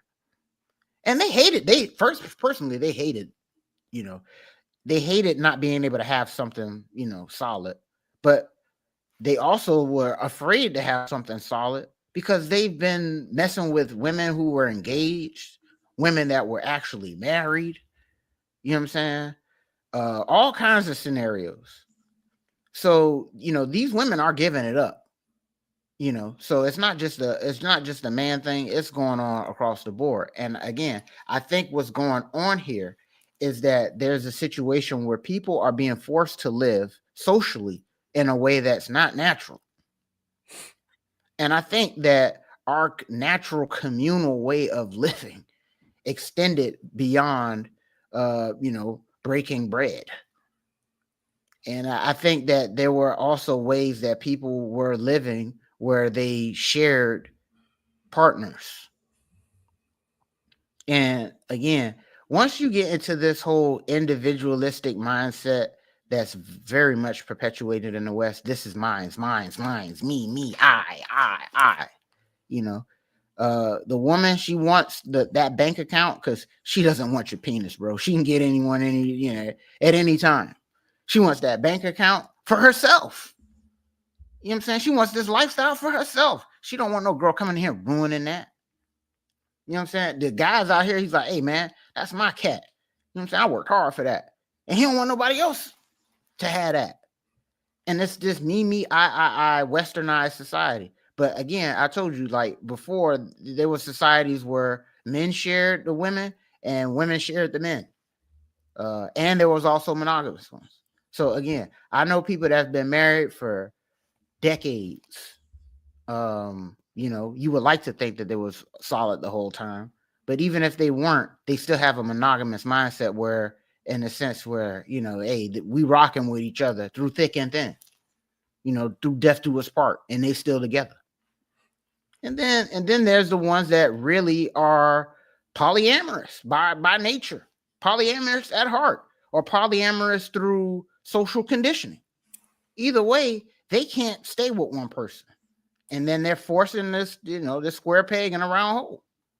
So I really think people should be honest with themselves. Like Neo said, find out where you're at. Hey, man, if I got this one person that I really think is solid, I still can't help but to text or talk to other people. Okay, well, you got a problem there, because if your partner finds out that you're doing this, you're going to have an issue. So you either be honest with your partner that you do this, your partner has to be okay with that. And in turn, your partner said, well, if you're doing that, I can do this. You got to be okay with that. Like that's a whole thing. But again, with this me, I, everybody's selfish. So yeah, man, this is with this whole situation, this needs to really, you have to be very mature to live nowadays in the dating world. And part of that maturity is, again, being honest with yourself, being honest with your partner, and then being honest and okay with whatever you get back on the back end, But it's easy to go, nope, we're both exclusive. And I'm telling you right now, looking at these divorce rates, looking at everybody in situationships right now, there's a lot of people out here lying when they say that.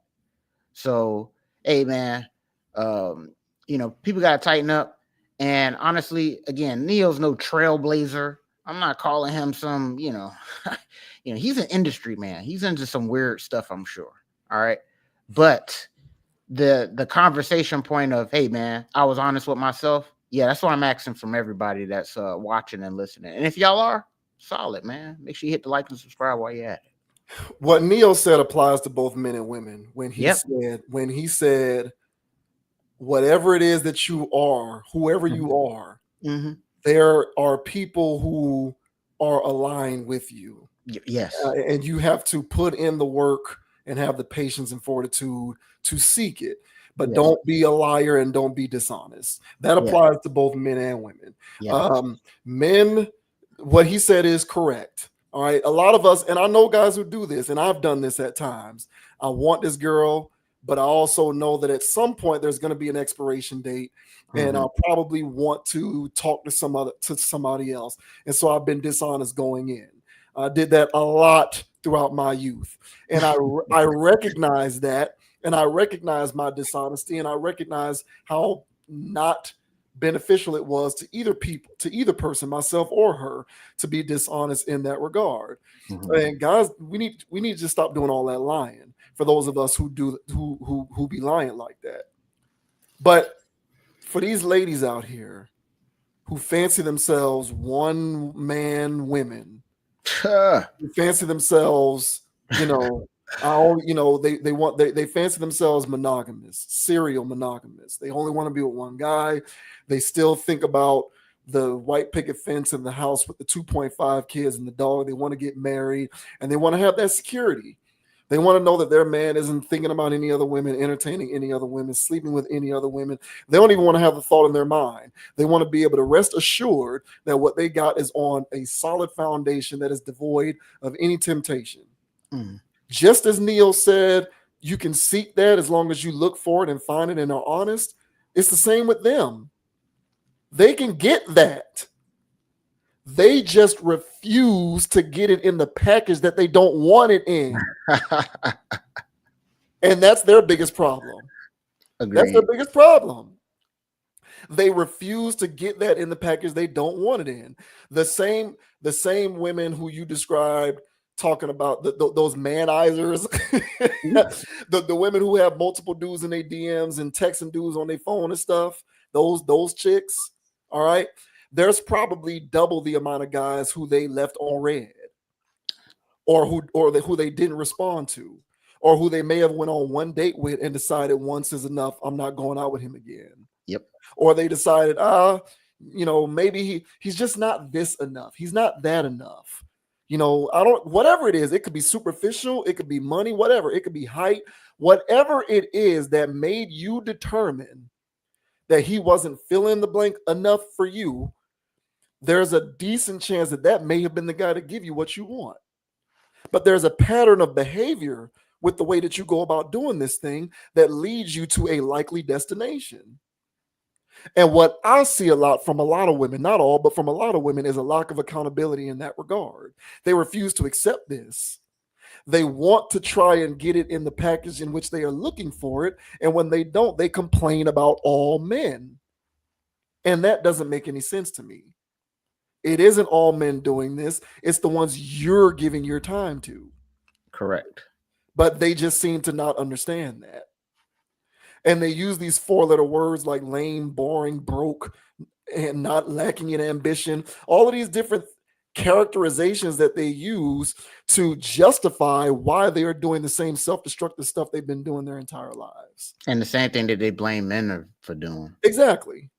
And it's like, is he really not ambitious, or is he just not the kind of ambition you're looking for?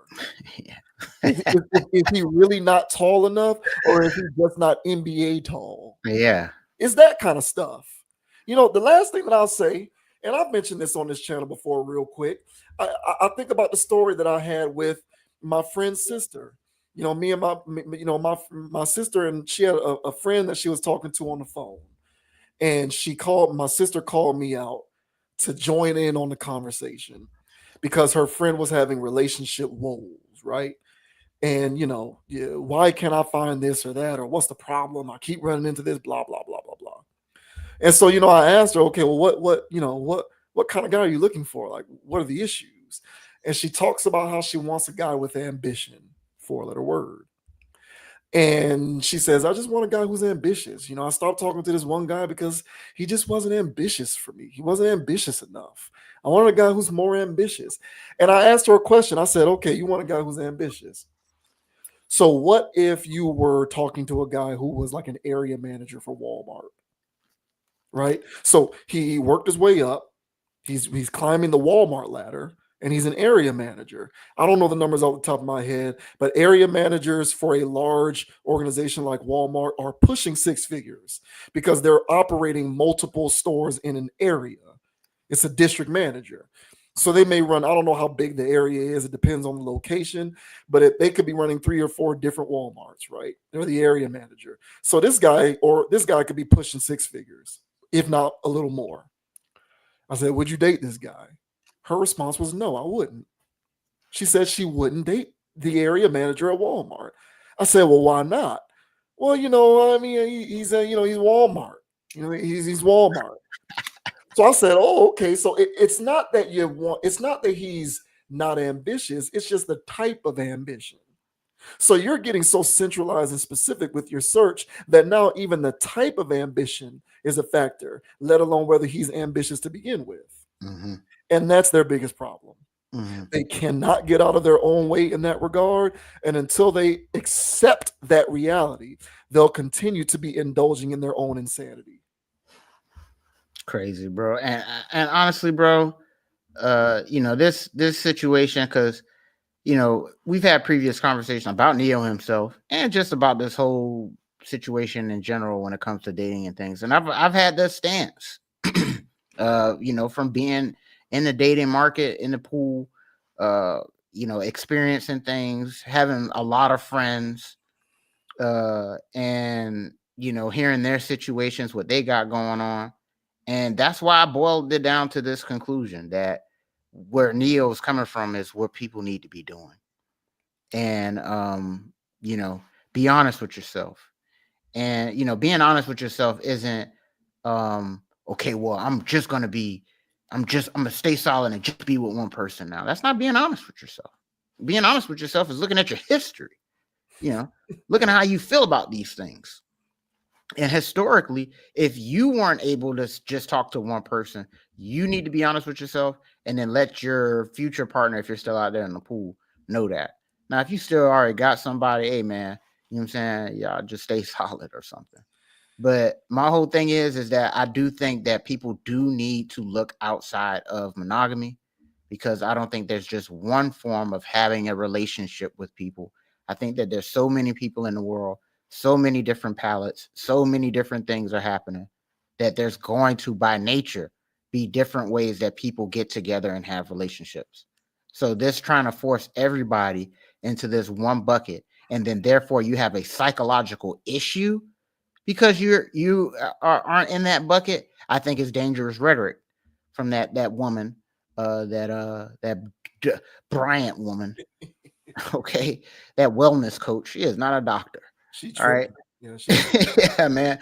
So I do think there's different ways to skin this cat. But hey, guys, let us know down in the comment section, please, will you? All right. Do you agree with Dr. Bryant, first of all? Do you believe that Neo is a womanizer? And that, well, him going around and having these polyamorous relationships is just because he's hurt and projecting that hurt on other women? What are your thoughts? She tripping. I'd love to hear it. Yeah. She tripping, bro. She tripping. And I'll say it again. If you're a woman and you know that you want monogamy and it's important to you, it's available. Trust me. It's available. You just need to take inventory on your approach to mate selection. And I think if you know that you want that monogamy and you take the appropriate level of inventory, you might be able to save yourself from future headaches from people who aren't going to give you what you want. It's out there though. It's out there.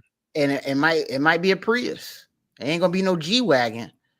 You know what I'm saying? But it's gonna get you A to B and low maintenance. You know what I'm saying? But it ain't flashy. You can't pull that up the valet road. You know what I'm saying? You can't have that on the Housewives show. All right. So it ain't no G-Wagon. But at the same time, it's safe, it's secure, and it's gonna be around for a very long time. So how about you think about that? Shouts out to Neo, man. Be honest, bro. You doing the right thing, bro. Sheesh. Shouts out to Neo, man.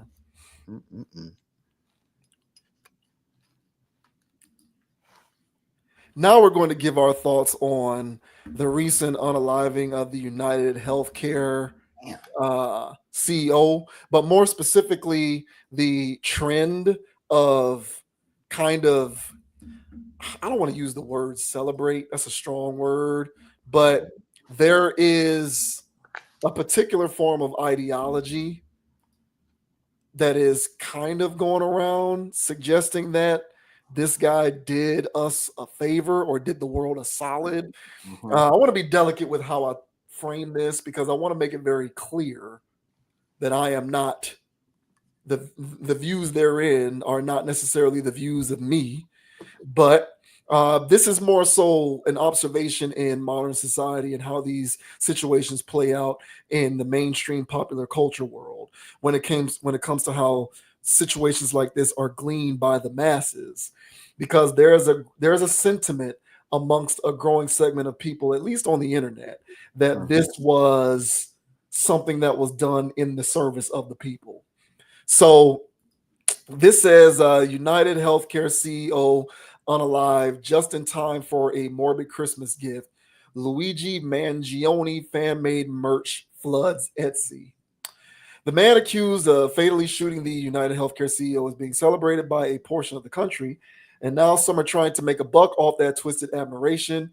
Here's the deal. Luigi Mangione was apprehended Monday, and hours later, the Manhattan DA charged him with unaliving in the brazen December 4th fatal shooting of Brian Thompson. Ever since the unaliving, Mangione cultivated a large fan following of those who hate the health insurance industry. So it is not that big of a surprise that there is now merchandise celebrating the suspect. So here's an example of said merchandise here. From shirts to cups, from a Christmas ornament to even a mock Time Person of the Year cover, the morbid offerings continue to expand. The bizarre admiration was stewing even before Mangione had been apprehended, but it really took off after he was captured. Mere minutes after the suspect was identified and internet sleuths found his socials, admirers began posting Super Mario Brothers and Sopranos memes celebrating Mangione. So there you go there. Even before Mangione had been identified, morbid devotees held a lookalike contest in NYC, while others were buying the jacket they thought was the same as the one worn by the suspect. Monday morning, Mangione was busted in Altoona, Pennsylvania, as he sat inside a McDonald's. A customer recognized Mangione from widely circulated wanted posters following Thompson's unaliving and told an employee who then contacted local police, who responded and cuffed the suspect.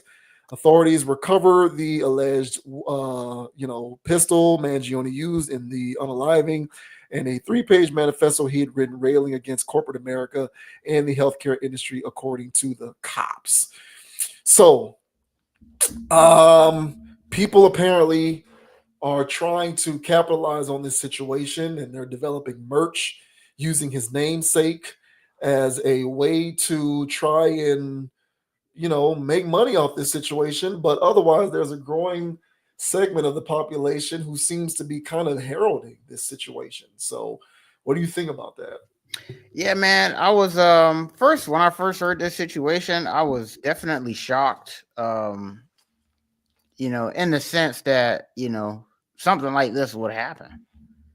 Then, I was online probably, a couple days later, and I'm seeing all of these things on TikTok or whatever. And, the comment section for all of the videos, not just one, were applauding this man. When they were saying, hey, wanted, this guy. And people was like, well, I've never seen that man before in my life.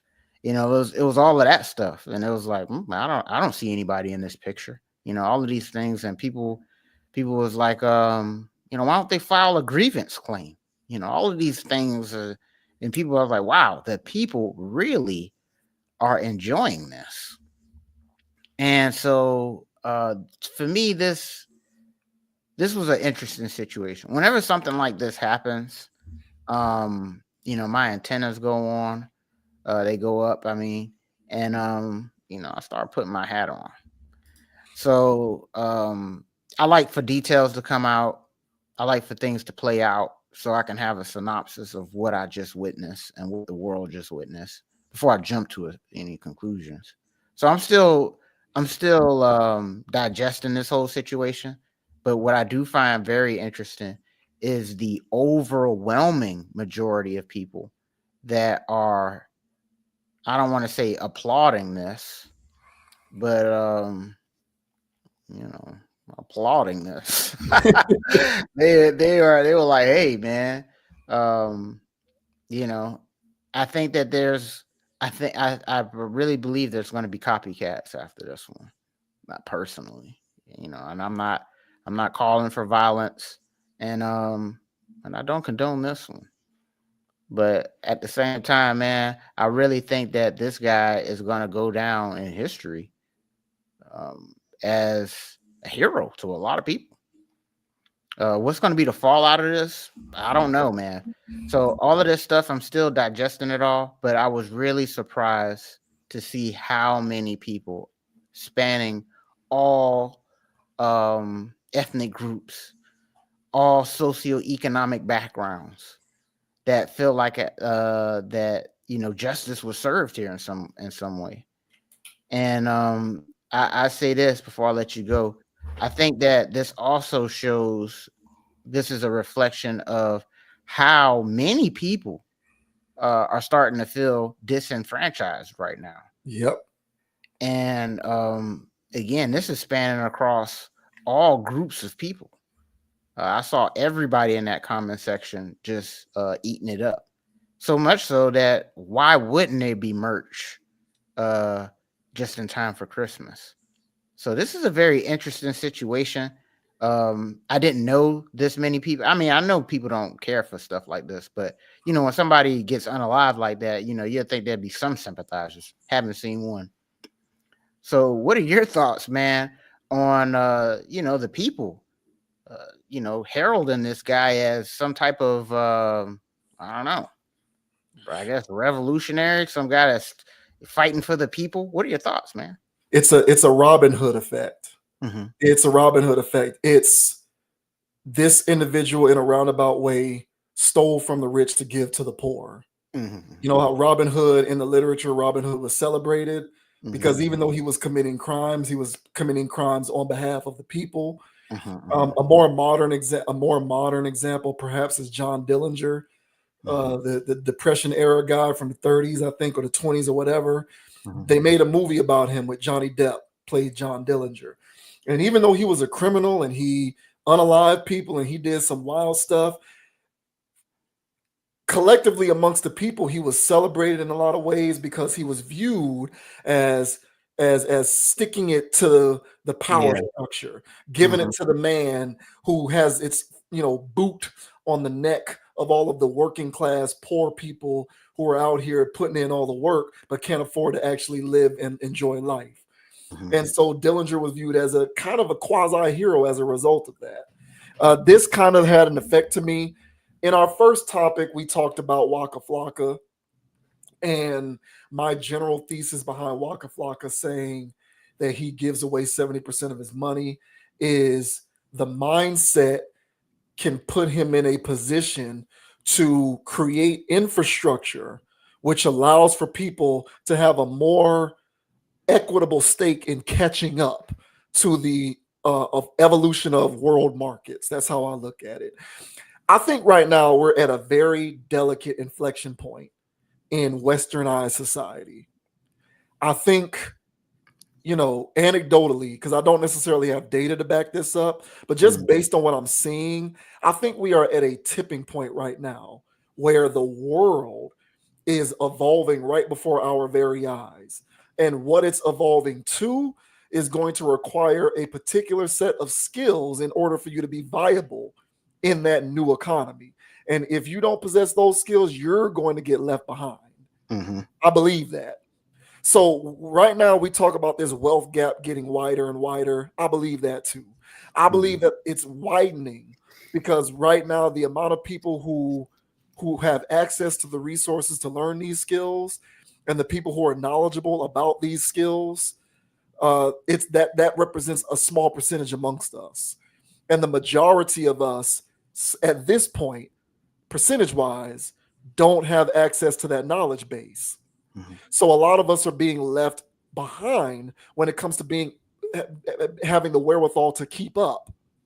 So unless you're in Silicon Valley, unless you're getting educated in some of these various acute sciences, unless you're going to these tech startups, unless you're learning this stuff, unless you're learning how to service AI, you're learning cybersecurity, you're learning IT, that's the wave. So unless you're learning these skills or you're a pro athlete or an entertainer or a trust fund baby, or maybe a doctor or an attorney, I guess those are still economies that'll be needed in the future. But unless you're in those various positions, and I know that's debatable, but unless you're in those positions, you're being left behind. Yeah. And I think we're at that point right now in the world where the gap between the haves and have-nots is not closing. It's getting greater because if you're not positioning yourself to learn those skills, you're going to get left in the dust.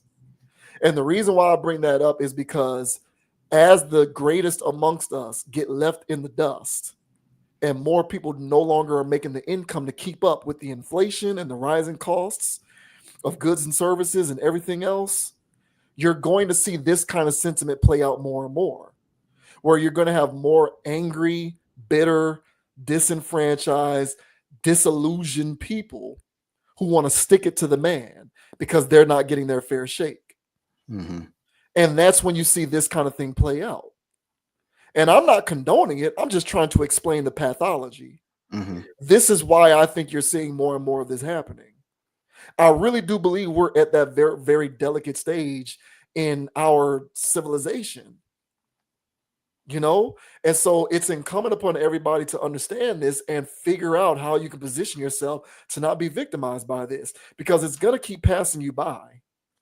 And if you don't know, if you can't learn how to leverage AI for your own purposes, you know, you've mentioned how if you can't be on the cutting edge of creating these technologies, maybe you can get in on the ground floor of learning how to service them, service the robots, service the self-driving cars, the self-propelled jets and the airplanes that are going to be not needing pilots anymore, because they're going to have airplanes flying on AI and technology and robotics.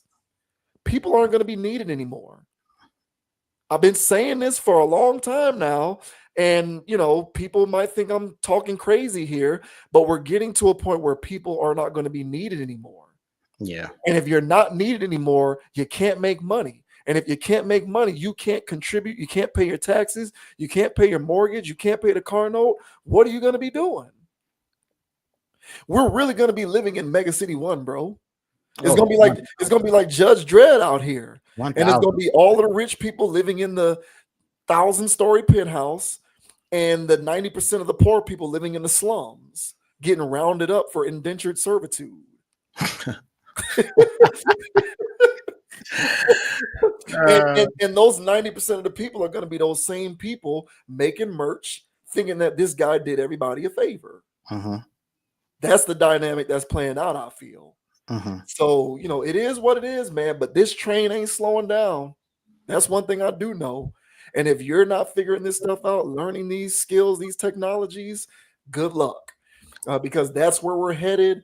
And I do think that that's the majority of the population. I mean, I was even looking up as much data as I can, and as recently as 2022, in the the 2022 census data, less than 84.95% of the population made less than 100K a year. And that's household income. That's not personal income. That means that 85% of the population household income was below 100K. So imagine what those individuals are making. And the numbers get even worse the higher you get. And we're really looking at a has and have not situation here economically. So you really have to make yourself viable in terms of what future markets are going to be looking like. And my sense is we're looking at that. We're going to be looking at a 75-25, 80-20, 85-15 split if people don't catch up at a greater rate. And that's when you're going to start seeing more people who are championing these types of situations that play out like this. So that's kind of where I think this stuff is coming from. Yeah, man, I agree, man. And you know, we'll see, bro. If this is a situation where, you know, this is like the foundation is officially cracking, and you know, people are really losing it. Because you know, people are already lost it. But when you're doing something like this, boy, this is next level stuff. And if this continues to go on, where you know, big wigs from these corporations are going to be, you know, targeted individuals, you know, where does this ultimately lead to? You know, how's that going to be policed? You know, how are we going to be policed, the people? Because what's the difference between me and Luigi here? You know, so then they're going to probably try to make ways to different forms of monitoring, different, you know, there's a fallout from all of this stuff, you know, and everybody's having fun with it all right now. But if there's more, there's going to be repercussions, because, you know, these corporations aren't going to take this lying down. So there's a lot going on with this situation here. So, you know, people are getting a good chuckle out of it. People are, praising this man. I agree with the Robin Hood energy. They raising this man up and making it seem like he did the world a favor. I don't know where to slice that at, but I would say I'm watching this. I'm watching all of this, and I want to see how this plays out, because I agree with you and your whole take on, hey, bro, this is going to be Mad Max one day out here if it continues on this trajectory. Yeah. It's really going to look like that out here. And so, and I think most people, if not all, at least those 80, 90%, we want to just have our house or have our property, have something nice to drive, have something clean to eat, and take care of our kids and just do our thing. I think that's where everybody, for the most part, just trying to chill. And the way that this country's going, the increase of these insurance, man, of auto, health, it's out of control. It's out of control, and it's not slowing down. Every year, it's going up hundreds of dollars. And so it's like, hey, man, I can't afford this. Who could afford this? So it is getting out of control. So the people are feeling it. So we'll see, bro. I'm watching this with a hawk's eye. We'll see how this whole situation plays out. But yeah, I'm not surprised that people have taken to making merch for this. I'm sure there's going to be other spinoffs of people glorifying this down the line. So with that being said, I'm not going to be shocked if there's a copycat, because there's going to be somebody that sees the amount of attention that this man gets, and they're going to want that for their life. So, oh boy. Yeah. Hey, we'll see, man. We'll see. I really do believe we're at a very, very delicate tipping point. I truly believe that. I do. And good luck, movie right now, bro. We are living that.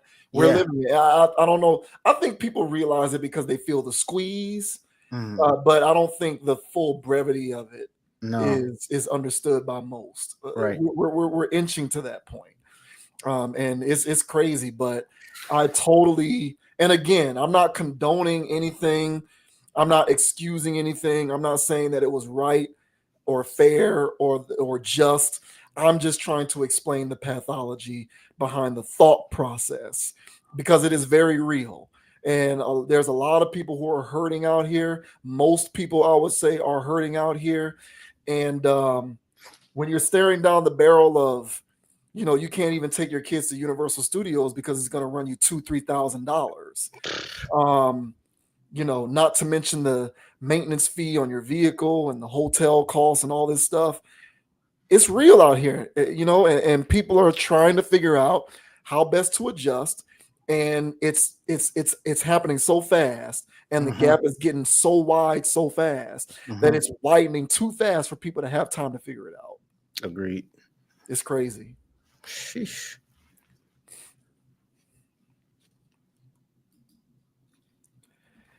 All right, now we got Mr. Travis Hunter, a guy who I personally hope. Well, they got your guy Cam Ward. He's a Heisman finalist. Oh, yeah. But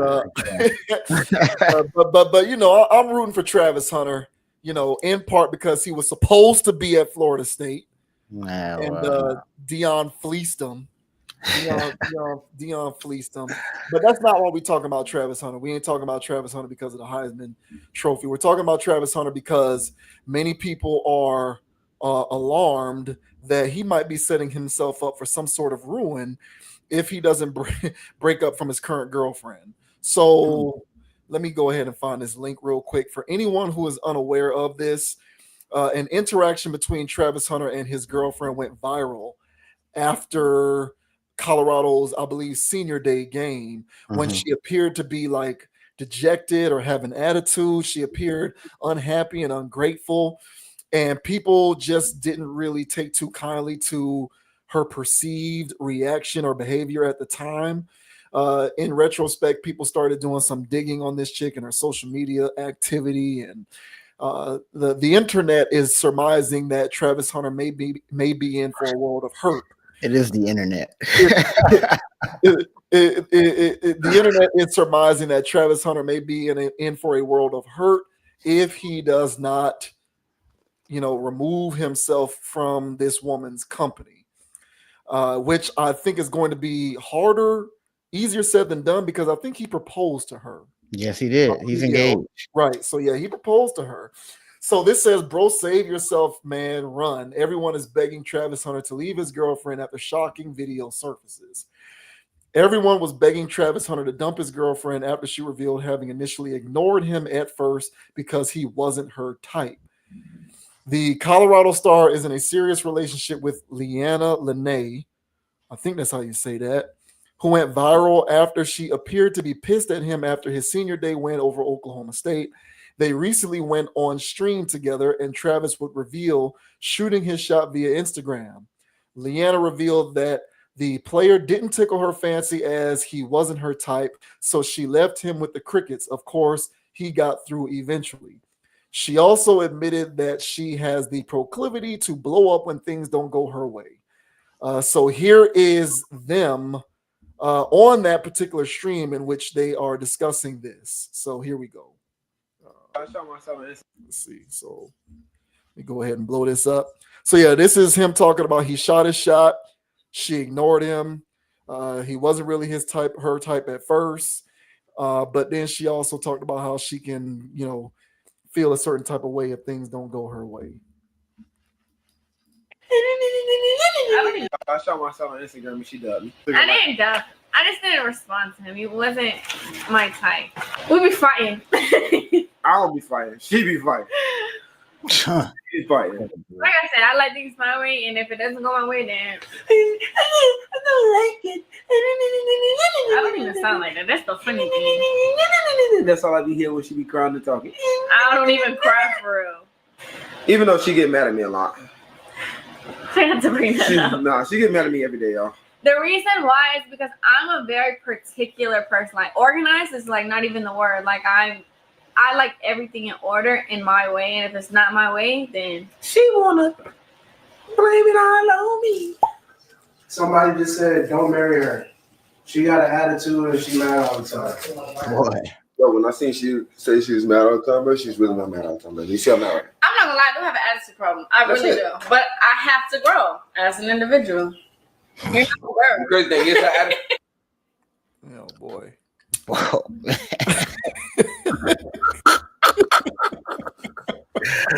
Lord have mercy. So the article goes on to read, social media came together to urge the NFL-bound two-way star to cut his girl loose after hearing what she had to say. Please leave her, someone begged. We have to learn the hard way most times, someone else claimed. Keep the TRX and skedaddle, said a third, referring to the $120,000 truck she got him for his birthday. I'm just here to see if black women give the same backlash they give Simone Biles' husband for his comment. I don't really understand that, but whatever. Yeah. I don't get that.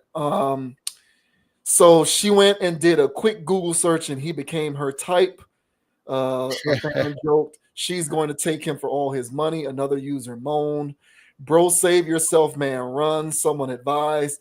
Coach Prime literally had Brittany Renner come in their meeting room to talk to and warn them about women like her and how athletes get finessed by women. There's nothing more he can do. If he doesn't want to listen, let that woman clean him out. Once she gets pregnant, it's over. Another predicted. We don't expect Travis to take relationship advice from social media users, but his post-game argument with Leanna certainly wasn't a great look. So, so after the game, she looked like she had an attitude. Y'all can find that pic in many places if you just search Travis Hunter. So what do you think about the internet's reaction to this particular union and their cries that he go another way because she's going to clean him out, or she may clean him out? I mean, I'm with the internet on this.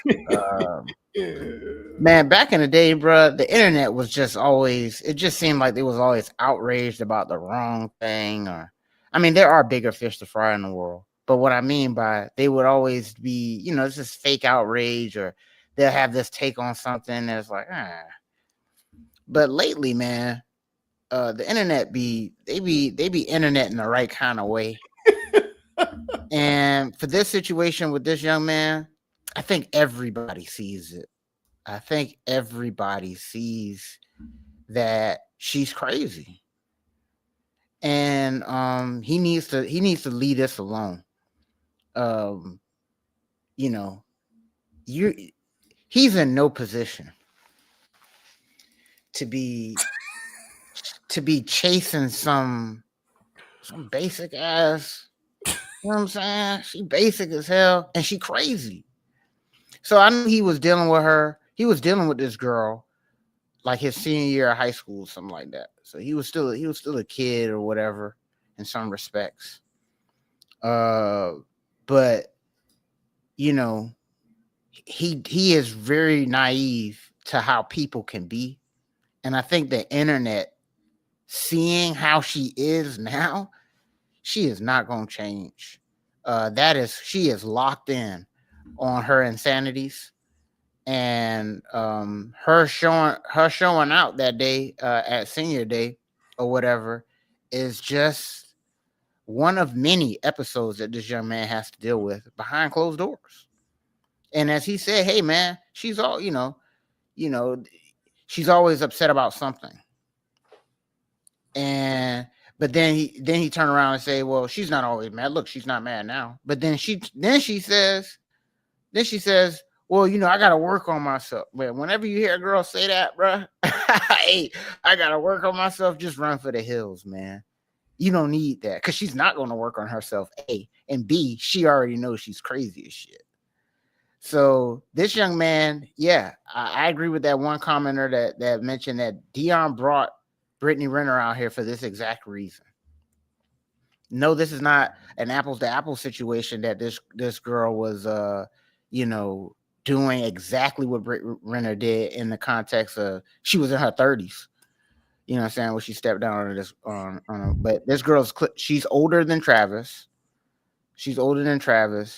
And she's spinning the web in this boy's face that he can't see nothing else, which is bizarre. But he's into this. Every time you see them together, he's really into this, and he's shutting everybody else down, and he be vouching and defending her. But you want the best for this young man, but when it inevitably happens, all right, everybody's just gonna be like, hey man, we tried to warn you, bro, because there's so many case studies out there that you don't need to learn these lessons by on your own anymore. Just run for the hills, bro. She ain't it. That don't mean get another IG thoughter. All right. That means find yourself a good one. But he probably don't even know what that is. Most likely. Nope. And that's the problem. Yeah. That's the problem. So these guys, I mean, these guys, bro, there's a handbook. Like when do they just start to read through the pro athlete handbook and these are the kind of girls that you should go with? Like they all go with chicks that look the same. It's a rinse and repeat. Like if you just go through their Instagram, right? So here's her Instagram. All right. So I'm just going to go through a few of these posts. All right. Here's the first one here. Her being pretty. Here's another one. Her being pretty. Here's another one. Her being pretty. Now again, she's repping for her boy, but nevertheless, her being pretty. Here's another one. Now, this was the first one that you run across where he's actually in one of these things. Mm-hmm. And then as you progress, more of her being pretty. More of her being pretty. More of her being pretty. More of her being pretty. I mean, look, man, I'm not trying to bag on a girl, but there's a handbook on this at this point. And these guys keep doing the same thing.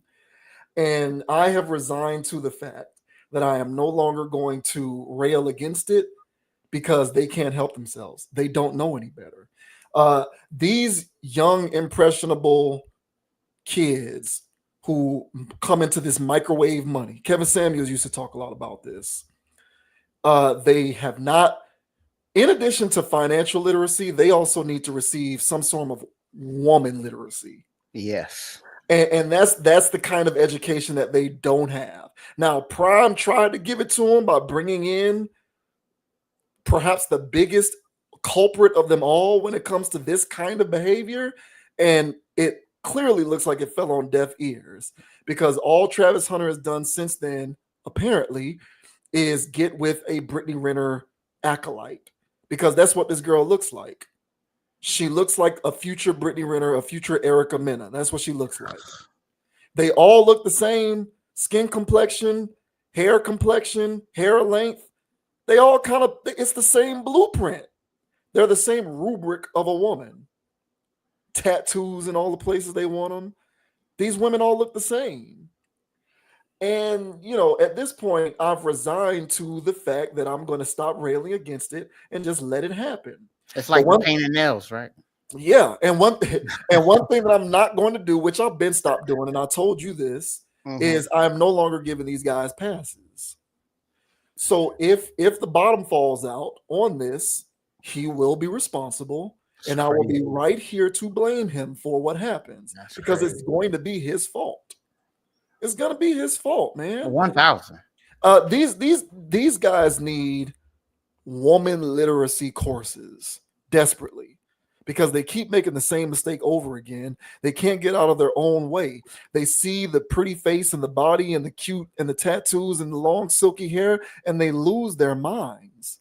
They lose their minds. They can't help it. They treat women the same way they treat materialistic possessions when they come into fast money. It's the same kind of approach. People like this, the reason why they buy cars and jewelry and clothes, the second they come into money, that's what they're doing. You know, Justin Jefferson, Lamar Jackson putting diamond teeth in their mouth. You know, the reason why they do this is because they grew up devoid of financial literacy. And when you lack financial literacy, you will spend your money on depreciable assets the minute you come into money, because you don't know any better. I guarantee you Trevor Lawrence spent his $80 million on acres of land and a house and wall art before he spent it on women and jewelry. And it's likely because he grew up in an environment, in an infrastructure. He sort of came up in an incubator in which the importance of financial literacy was impressed upon him. So from that standpoint, I'm not blaming Travis Hunter. You don't know what you don't know. And when you come up in that kind of environment, it is what it is. But this is what you pay the price for as a result of that. The same approach that people who come up like him have when it comes to coming into money, and you're going to spend it on teeth and jewelry and clothes and shoes and cars. You're spending the same. That's the same kind of approach that you take to women. That kind of a woman is a depreciable asset of a woman. Agreed. She's not going to appreciate over time. She's depreciating the second you drive her off the lot. She is. So he isn't the first, obviously, and he most certainly will not be the last. And this guy will be right here when the bottom falls out to say, Travis Hunter, this is your fault. You should have made better choices. I don't care about his age. Age is no longer an excuse. I do not give these guys passes. There is case study after case study, situation after situation that can give these guys the understanding of how to avoid this, and they get into it anyway. So he has no one to blame preemptively because nothing's happened yet, although that was not a good look. What happened between him and her, it didn't look good. She appeared ungrateful. I'm not in their relationship. I don't know what they got going on, but that's how it looked optically. So preemptively, if this happens in the way that it will in the future, in a negative way, he'll have no one to blame but himself. Just like Safari has no one to blame but himself. Just like Tyrese has no one to blame but himself. Just like Shaq has no one. It's all these guys' faults. It is not women. It is not the women. It's them. You're the breadwinner, bro. You're making the money. You have the most to lose in this dynamic. You have the social cachet. You have the financial cachet. You have the most to lose in this situation. And hopefully he sets himself up in the best possible position to not lose as much of it as possible. And I agree with the one commenter who said, once she's pregnant, it's a wrap. It's over, bro. I highly advise you to institute. I highly advise him to institute protective measures in the event that there is a conception. Yeah, 1,000. And if he doesn't, again, no one to blame but himself. But I'm tired of these guys are doing this over and over again. I'm tired of it, and I no longer give them passes. So it is what it is, bro. Good luck, Travis. You're gonna need it. Yeah, and I'll say this, and I agree with everything you said there. Just every time I see him in a video with her, he looks he's so many steps behind. So advanced on the football field. It's crazy. But so many steps behind when it comes to what he's looking at. He doesn't see it at all. And that's the part about this that's like, you want the best for these guys. And, and they're so young nowadays. And I hear your point, because he's old enough to know what the hell going on. Well, it's just, it's not just that he's old enough. It's, you see it, bro. Yeah, that's what I'm saying. It's so many stories of it. Yeah, right. But, he looked like, you know what I'm saying? He looked like one of my nephews or something, man. He do, man. And the only thing this boy knows is football like that, for real. Football and video games and the first little thing that knew how to spin a web got his ass. And boy. And so on top of this, bro, you know what I'm saying? You don't want a girl like her to get on, because once she gets pregnant, she gonna be on. And people gonna have to deal with her. And so, I just don't like none of this. But I'm with you, bro.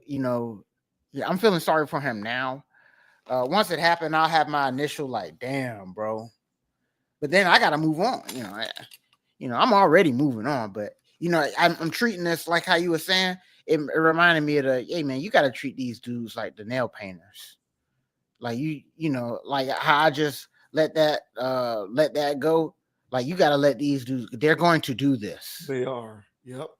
And yeah. And so you can't be mad. You can't say, oh, this or that. It's like, you got to treat it like that, bro. And just say, hey man, I'm going to make sure that don't happen for mine.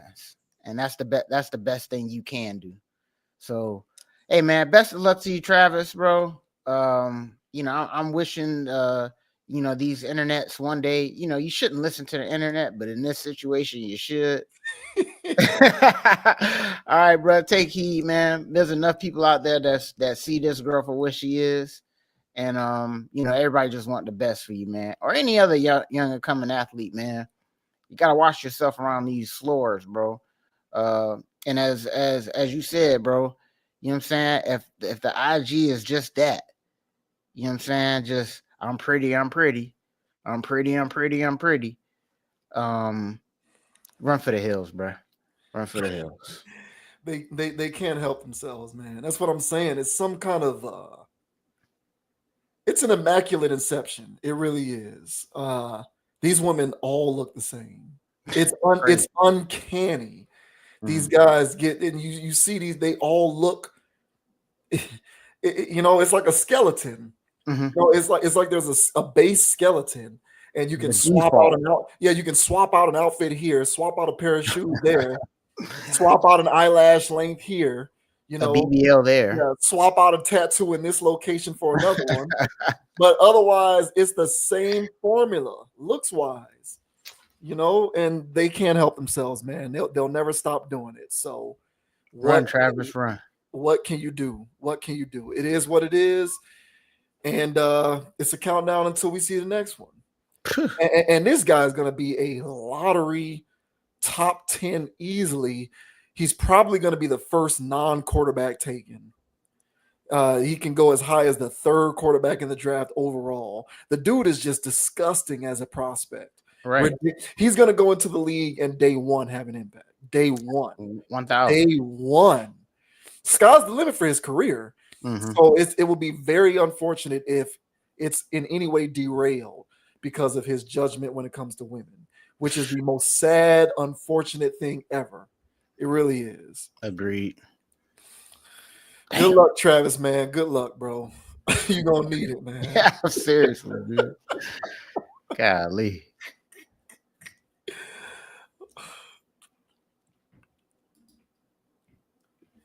Lastly, we are going to touch on comments made by Jaleel White, who is currently doing press for a book that he's written.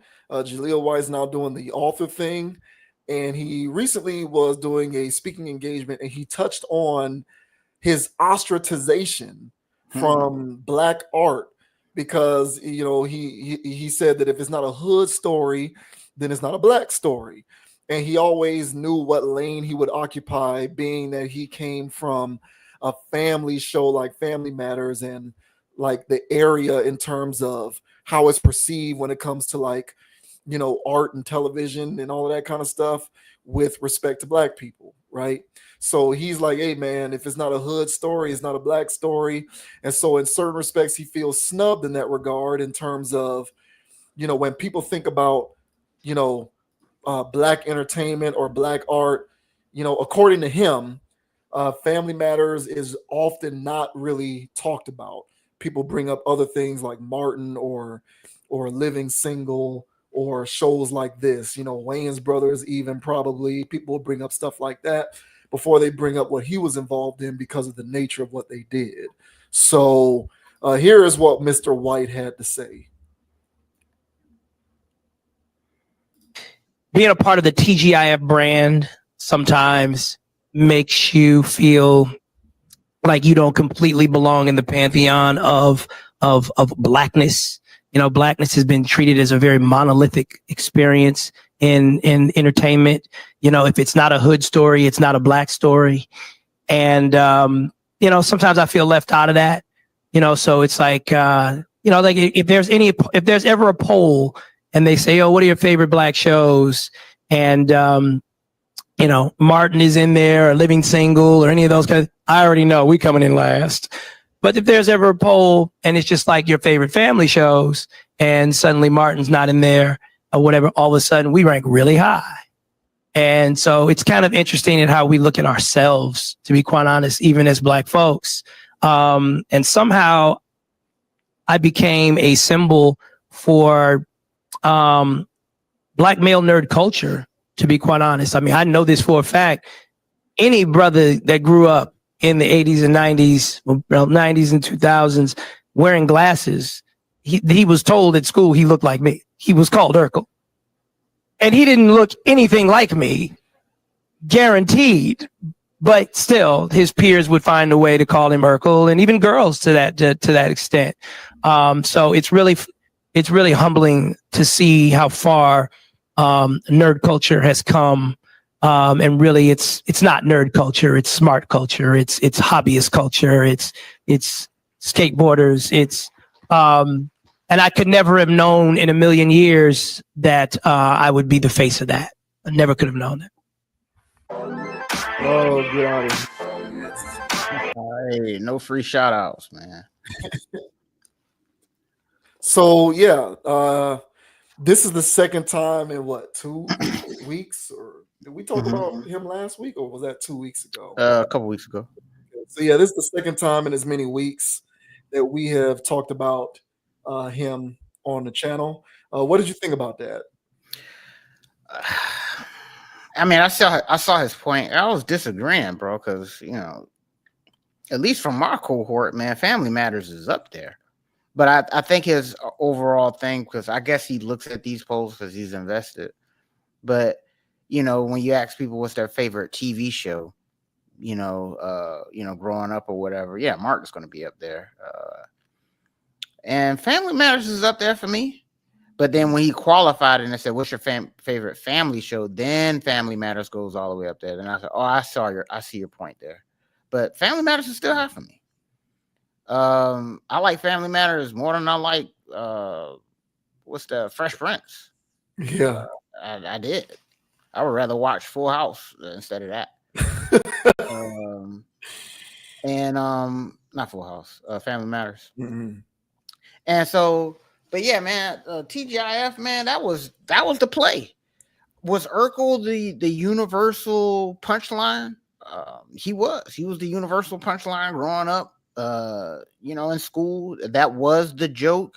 You didn't want to be labeled as that. You didn't want to be called that. So I mean, I get his point with that, but I also think that he's selling us. I think he's selling us a little short here with that. But he lived this experience, and that's my thing with this. This is his unique experience. He was Urkel. So he was typecasted in Hollywood as well. Mm-hmm. So whenever he tried to deviate and he wants to be on a crime show, not the criminal itself, but just a badass detective or something, it's like, look, Jalil, I don't know if we can swing this. Everybody's used to you. Wait, look, we got this role for you where you can play this. I don't want to do that. I want to be an actor.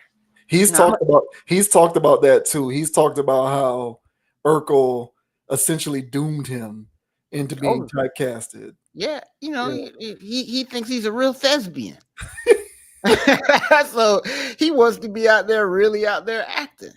But my thing is but honestly, there's only a few people that's made the crossover from any type of show like this, any sitcom, anything. Like if you were in that and you had a role in it, it's hard to do that crossover, man, to actually into legitimate stuff, because people will always see you as Kramer. You know what I'm saying? People will always see you as whatever, And so for Jalil here, everybody's gonna see him as Urkel, man. He played the hell out of that. Yeah. But that's why I always say, man, there's always something saying that, hey, man, you played the role so well that everybody always sees it when they see you. So there's something commendable behind that. But I think what all of his talk from in that little video there was coming from personal experience. I mean, what else would it be coming from? But it's personalized stuff where he has lived this life where he wanted to be more than that character. And it wasn't seen. Nobody can still see it. And on top of that, where it comes to the point where, to speak on the hood aspect of it, I do agree with that. I do think that there is too much centered around our classics that are centered around drugs, gangs, and unalivings. I think it's way too much of that. So I do see his point in that, but I think most of his initial, I don't want to call it frustration, but I'll say lack of better words, frustration. It's not so much the fact that he, Family Matters wasn't hood enough or anything like that. I just really think the guy just got typecasted. Mm-hmm. And I think he rationalizes everything outside of that. But what are your thoughts, man, on Sir Jalil White? You know what I'm saying? Out here on his book tour, but basically saying that, hey, man, Family Matters was pretty much a show that wasn't held in high enough esteem in our community because, well, it wasn't hood enough. What are your thoughts, man? I mean, I do somewhat understand what he's saying, but I think I would understand it more in film and television. Mm-hmm. Because I think in film, if you were to ask people, what are some of your classic, black movies, for lack of a better way to explain it, movies, people are going to bring up, Boys in the Hood, Menace to Society, Friday, Juice, all of these. Yeah, they're going to bring up movies like that, Above the Rim. Hey, Above the Rim are hard, though. Yeah, but these are going to be a lot of the movies that people bring up, and these are gritty street stories for the most part. They are. Friday is a comedy, obviously, but it's a street comedy. It's still street stuff. It is. So in terms of film, I see what he's talking about, but in terms of TV, I don't really, unless he's talking about currently today. because during his era, I mean, I think that was the golden era It was. of black entertainment on television. It was. Because you had Family Matters and Fresh Prince, and you had Wayans Brothers, and yeah, Martin was doing his thing, and Living Single was doing his thing, but there was also My Wife and Kids and My Brother and Me. So there were a lot of black shows on television. Smart Guy, Sister, right? So there were Hanging with Mr. Cooper. In the house with LL Cool J. That's right. So there were a lot of shows, black shows on TV during that time that gave you a balance of what you wanted to get into. Did you want to get into crime stuff, street stuff, gritty stuff, comedy, family stuff? It was a smorgasbord. I really do like the 90s into the very early 2000s, because by the mid 2000s it was done. But in the 90s into the early 2000s, I would say that was the golden era of black television. So if he's talking about his heyday, I don't really see his point. But if he's talking about presently, I completely concede that 100%. Because now we are fully, if it's not Power or BMF or the family business, or if it's not traumatainment, that's what I call it. Yeah, good if call. If it's not traumatainment, it ain't getting on. And I'm not trying to throw stones at people like Tyler Perry or 50 Cent, but I just call that traumatainment, in my opinion, because whenever they put something on TV that they produced, it's drugs, guns, prison, or infidelity, single parent household, baby mama, baby daddy, cheating stuff. It's something like that. Just general dysfunctionality. And so I would say right now there is a dearth of variety when it comes to black entertainment, specifically on television. I would also argue that there's a dearth of a variety of black entertainment when it comes to film too, because you and I lament this often. Let's get some black people doing Lord of the Rings, Harry Potter, Star Wars stuff. Let's get some black people doing Back to the Future, time travel. Let's get some of that going, where it's a majority black cast, because you'll have black characters in some of these IPs, but an original story that is a sci-fi or a fantasy or a Western. Well, they've had a couple of Westerns, but sci-fi or a fantasy or something like this, where it's a majority black cast and it's produced by a black producer or a production company or something, where the majority of the creative decisions are being made by people who are black. I would say that we're still at a dearth of that when it comes to both film and television today. But back in the day, I would say, we had that. So, if you ask people our age and older, some people are going to bring Family Matters up. I'll bring Family Matters up. Yeah. Now, if you're talking about these Gen Zers and these tweeners and these dudes that paint their nails, maybe they won't bring up Family Matters, but they don't even watch TV. They just watch goofy memes and videos on TikTok all day. Agreed. And they didn't have that. They had Phineas and Ferb and all that. Yeah. These kids today are growing up watching stuff where there is a sex scene in every other scene. Agree. So like they don't have a point of reference with which to juxtapose it from. So I say all of that to say that I'm inclined to agree with you, although I didn't think about that initially. He perhaps is speaking from the vantage point of being someone who was typecasted from the thought of, we don't want to put you in any of our stuff because you don't represent black art, because you did family stuff your whole career, and we want to make this other stuff over here. And since that's synonymous with black art and you ain't a part of that, we're not going to let you in. And so maybe that's the perspective with which he speaks. But overall, I would say during the time in which Family Matters was at its apex, I would say that was the renaissance of black entertainment on TV, in my opinion. I agree. Everything wasn't drugs, guns, infidelities, baby mama, baby daddy, cheating, alimony, dysfunctional backstabbing. Everything wasn't that. illegal activity. Otherwise, there were wholesome things going on all over the place back then.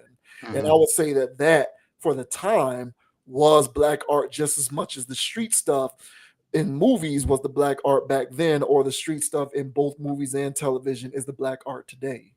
I agree, man. And to speak on the typecast and stuff, he doesn't represent, what authentically represent us. So with that, they're not gonna put him in any roles. But again, that's not an indictment on the viewers. That's not an indictment on the people that want to watch this type of stuff. It's an indictment on the industry, right? That is just saying that that's the only thing that these Negroes want to watch, right? And people like 50 Cent who put words to that idea. Yeah, where he's literally saying his shows authentically represent Black and Latinos. Right. Oh yeah, I can't forget our Latino brothers. You know what I'm saying? Because they're nothing but criminals too. Allegedly. I'm just. First of all, YouTube is a joke. All right, calm down.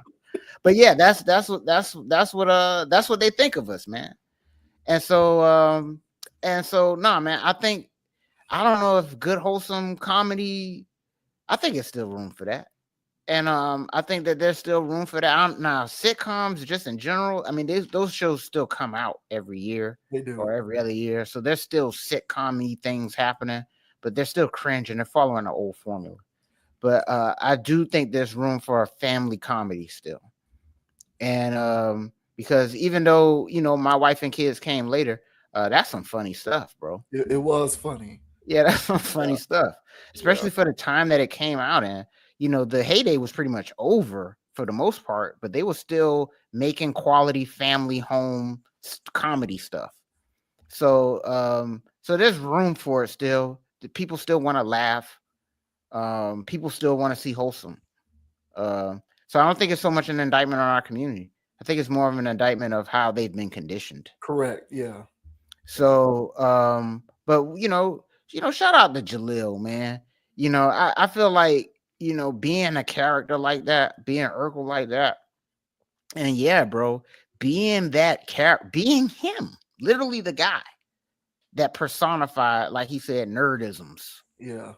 That must be a hell of an experience just trying to go to Target. Yeah. You know what I'm saying? And just like how the Dave Chappelle joke, like I mentioned before, and it's a hoo hoo hoo, I'm Rick James, bitch. And it's like everywhere he goes, he's like, did I do that? It's like, hey, bro, I'm just trying to get a cheeseburger right now, man. I honestly believe that, I don't know this for a fact, but I've always speculated that part of the reason why they introduced the character of Stefan Urkel was so that he had the chance to not be Urkel all the time. I agree. It gave him the opportunity to be a character on that show that was more closer to his actual personality. But I wasn't buying it.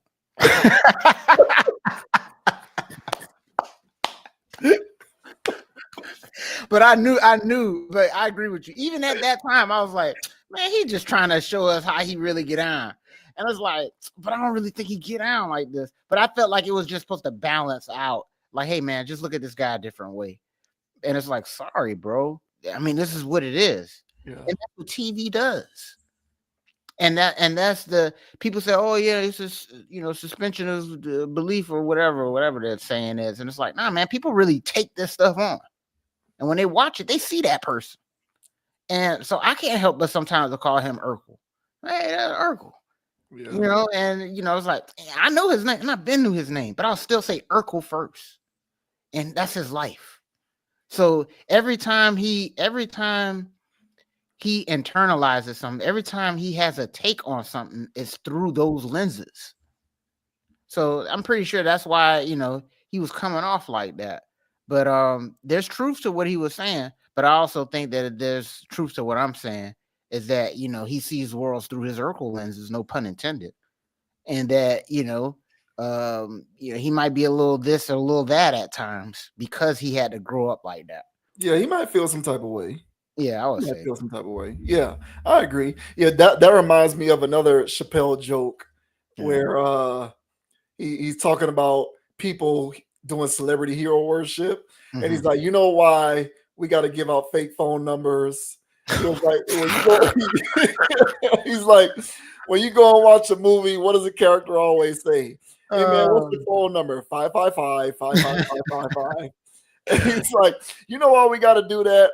Because stupid ass people will go home and then try to call a character that we just saw.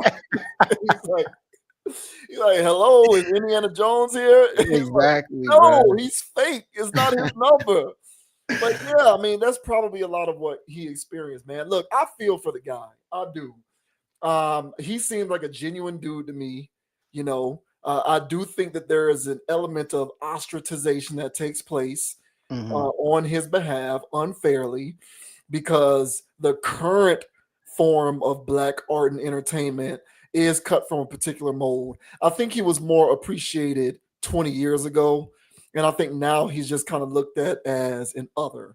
You know, we talk about this dynamic. This dynamic plays out in all facets. We talk about that. Yeah. You know, so Lenny Kravitz is other. You know, Jimmy Allen, well, maybe not Shabuzi for whatever reason. He's being looked at as Black. Yeah, I guess. I think it's probably his hair. Yeah, maybe. Yeah, that could be it. That's a good point. But yeah, so like some of these other people who are in alternative fields, even though they're not really alternative, alternative in terms of perception, and they're viewed as others. And I think he's in with that, you know, being looked at as an other. And I feel for that because, you know, he's just at heart, he just was an artist who was doing a particular kind of art. And his intention wasn't to get typecasted or perceived to be an other. It's just something that kind of happened as a result.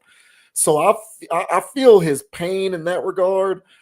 Because no one should be ostracized. We are not a monolithic experience, even though some would have us believe we are. We're not. And so I hear him when he talks about that. But I do think that back then, there was an appreciation for what he had going on. And I do think people would have brought up Family Matters back then, myself included. I would have brought it up. So 1,000, myself included, bro. Yeah. But you know, I hear you, Jaleel, man. Keep doing your thing, bro. You know, don't let it stop your train, man. You got a whole life ahead of you still, bro. You'll be all right. Yeah, bro. Just keep being a thespian. That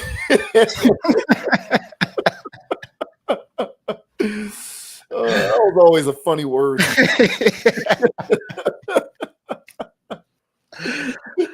Thespian. Yeah. Oh man. But yeah, that'll do it for us, ladies and gentlemen. That is another stream in the books. Conscious Approach on YouTube. JD Wins, Dogon SS. As always, kicking that logical content in your ear. Great topics tonight. We appreciate the participation. If you are catching any of our video uploads, leave a comment, hit that like button, subscribe to the channel. Let us know what you think about the commentary in any of our content. And you know, often we will reference content that we made back in the past. Click on some of those old videos, man, because we drop gems in the old stuff, just like we drop gems in the new stuff. So spare no expense. Check out all of the videos that we publish because, dare I say, I think we do what we do at a decently high level. Follow us on Instagram at Conapproach, CONAPPROACH. I am also on Instagram at JVWins, JVWINS. Check out the podcast if you're on the go, you're doing a long drive, you know, however, if you want to check us out, we are on Spotify, we are on Apple Podcasts. The link is in the description of this and every other video. So check us out. You can, you know, for your audio pleasure, hit that play button and ride out. Full episode right there, Spotify, Apple Podcasts. And on that note, 3 away from 1,000. I want to, ahead of time, thank everybody for the support, for the participation. As we continue to carve our little niche here on YouTube, I am indebted to everyone who hits that subscribe button because you certainly don't have to do it. So if you take the step to click the button, it's because you genuinely appreciate the content that we deliver on the channel. And I appreciate everyone who appreciates the content that we deliver on the channel. We don't try to run a cult. We don't want everybody to agree with us. We just like to say what's on our mind, give our honest takes, and you can receive it and, you know, opine however you like. With that out of the way, I'll go ahead and give the rest of the time to Dogon SS. I will say, think for yourself, have a mind of your own, don't be a group thinker, and we will catch you on the next video. Yeah. And bro, I was second everything you were saying there, man. Hey, thank everybody, man. 997, bro. We all up in here. And first of all, pat yourselves on the back. Because honestly, bro, for y'all to be here on the ground floor, you know what I'm saying, with us at the beginning of this thing, and you can say with pride that, hey man, I was part of that first 1K, bro. You know what I'm saying? So pat yourselves on the back as well. Because as JV Wynn said, man, for y'all to be chilling with us like this, it gives us the mojo to come back again next week to spit more hot fire like Dylon. All right. So until the next time, guys, like I say on earlier pod, all right, don't be too high, don't be too low. Keep it calm, keep it chill, keep it player. And don't let anybody get you off your pivot. So until the next episode, everyone, more rings than Robert Ory. Hit that like and subscribe. And we'll see y'all next week. That's right. We are out until the next time. We'll catch y'all on the flip side. We are out. Thank you very much.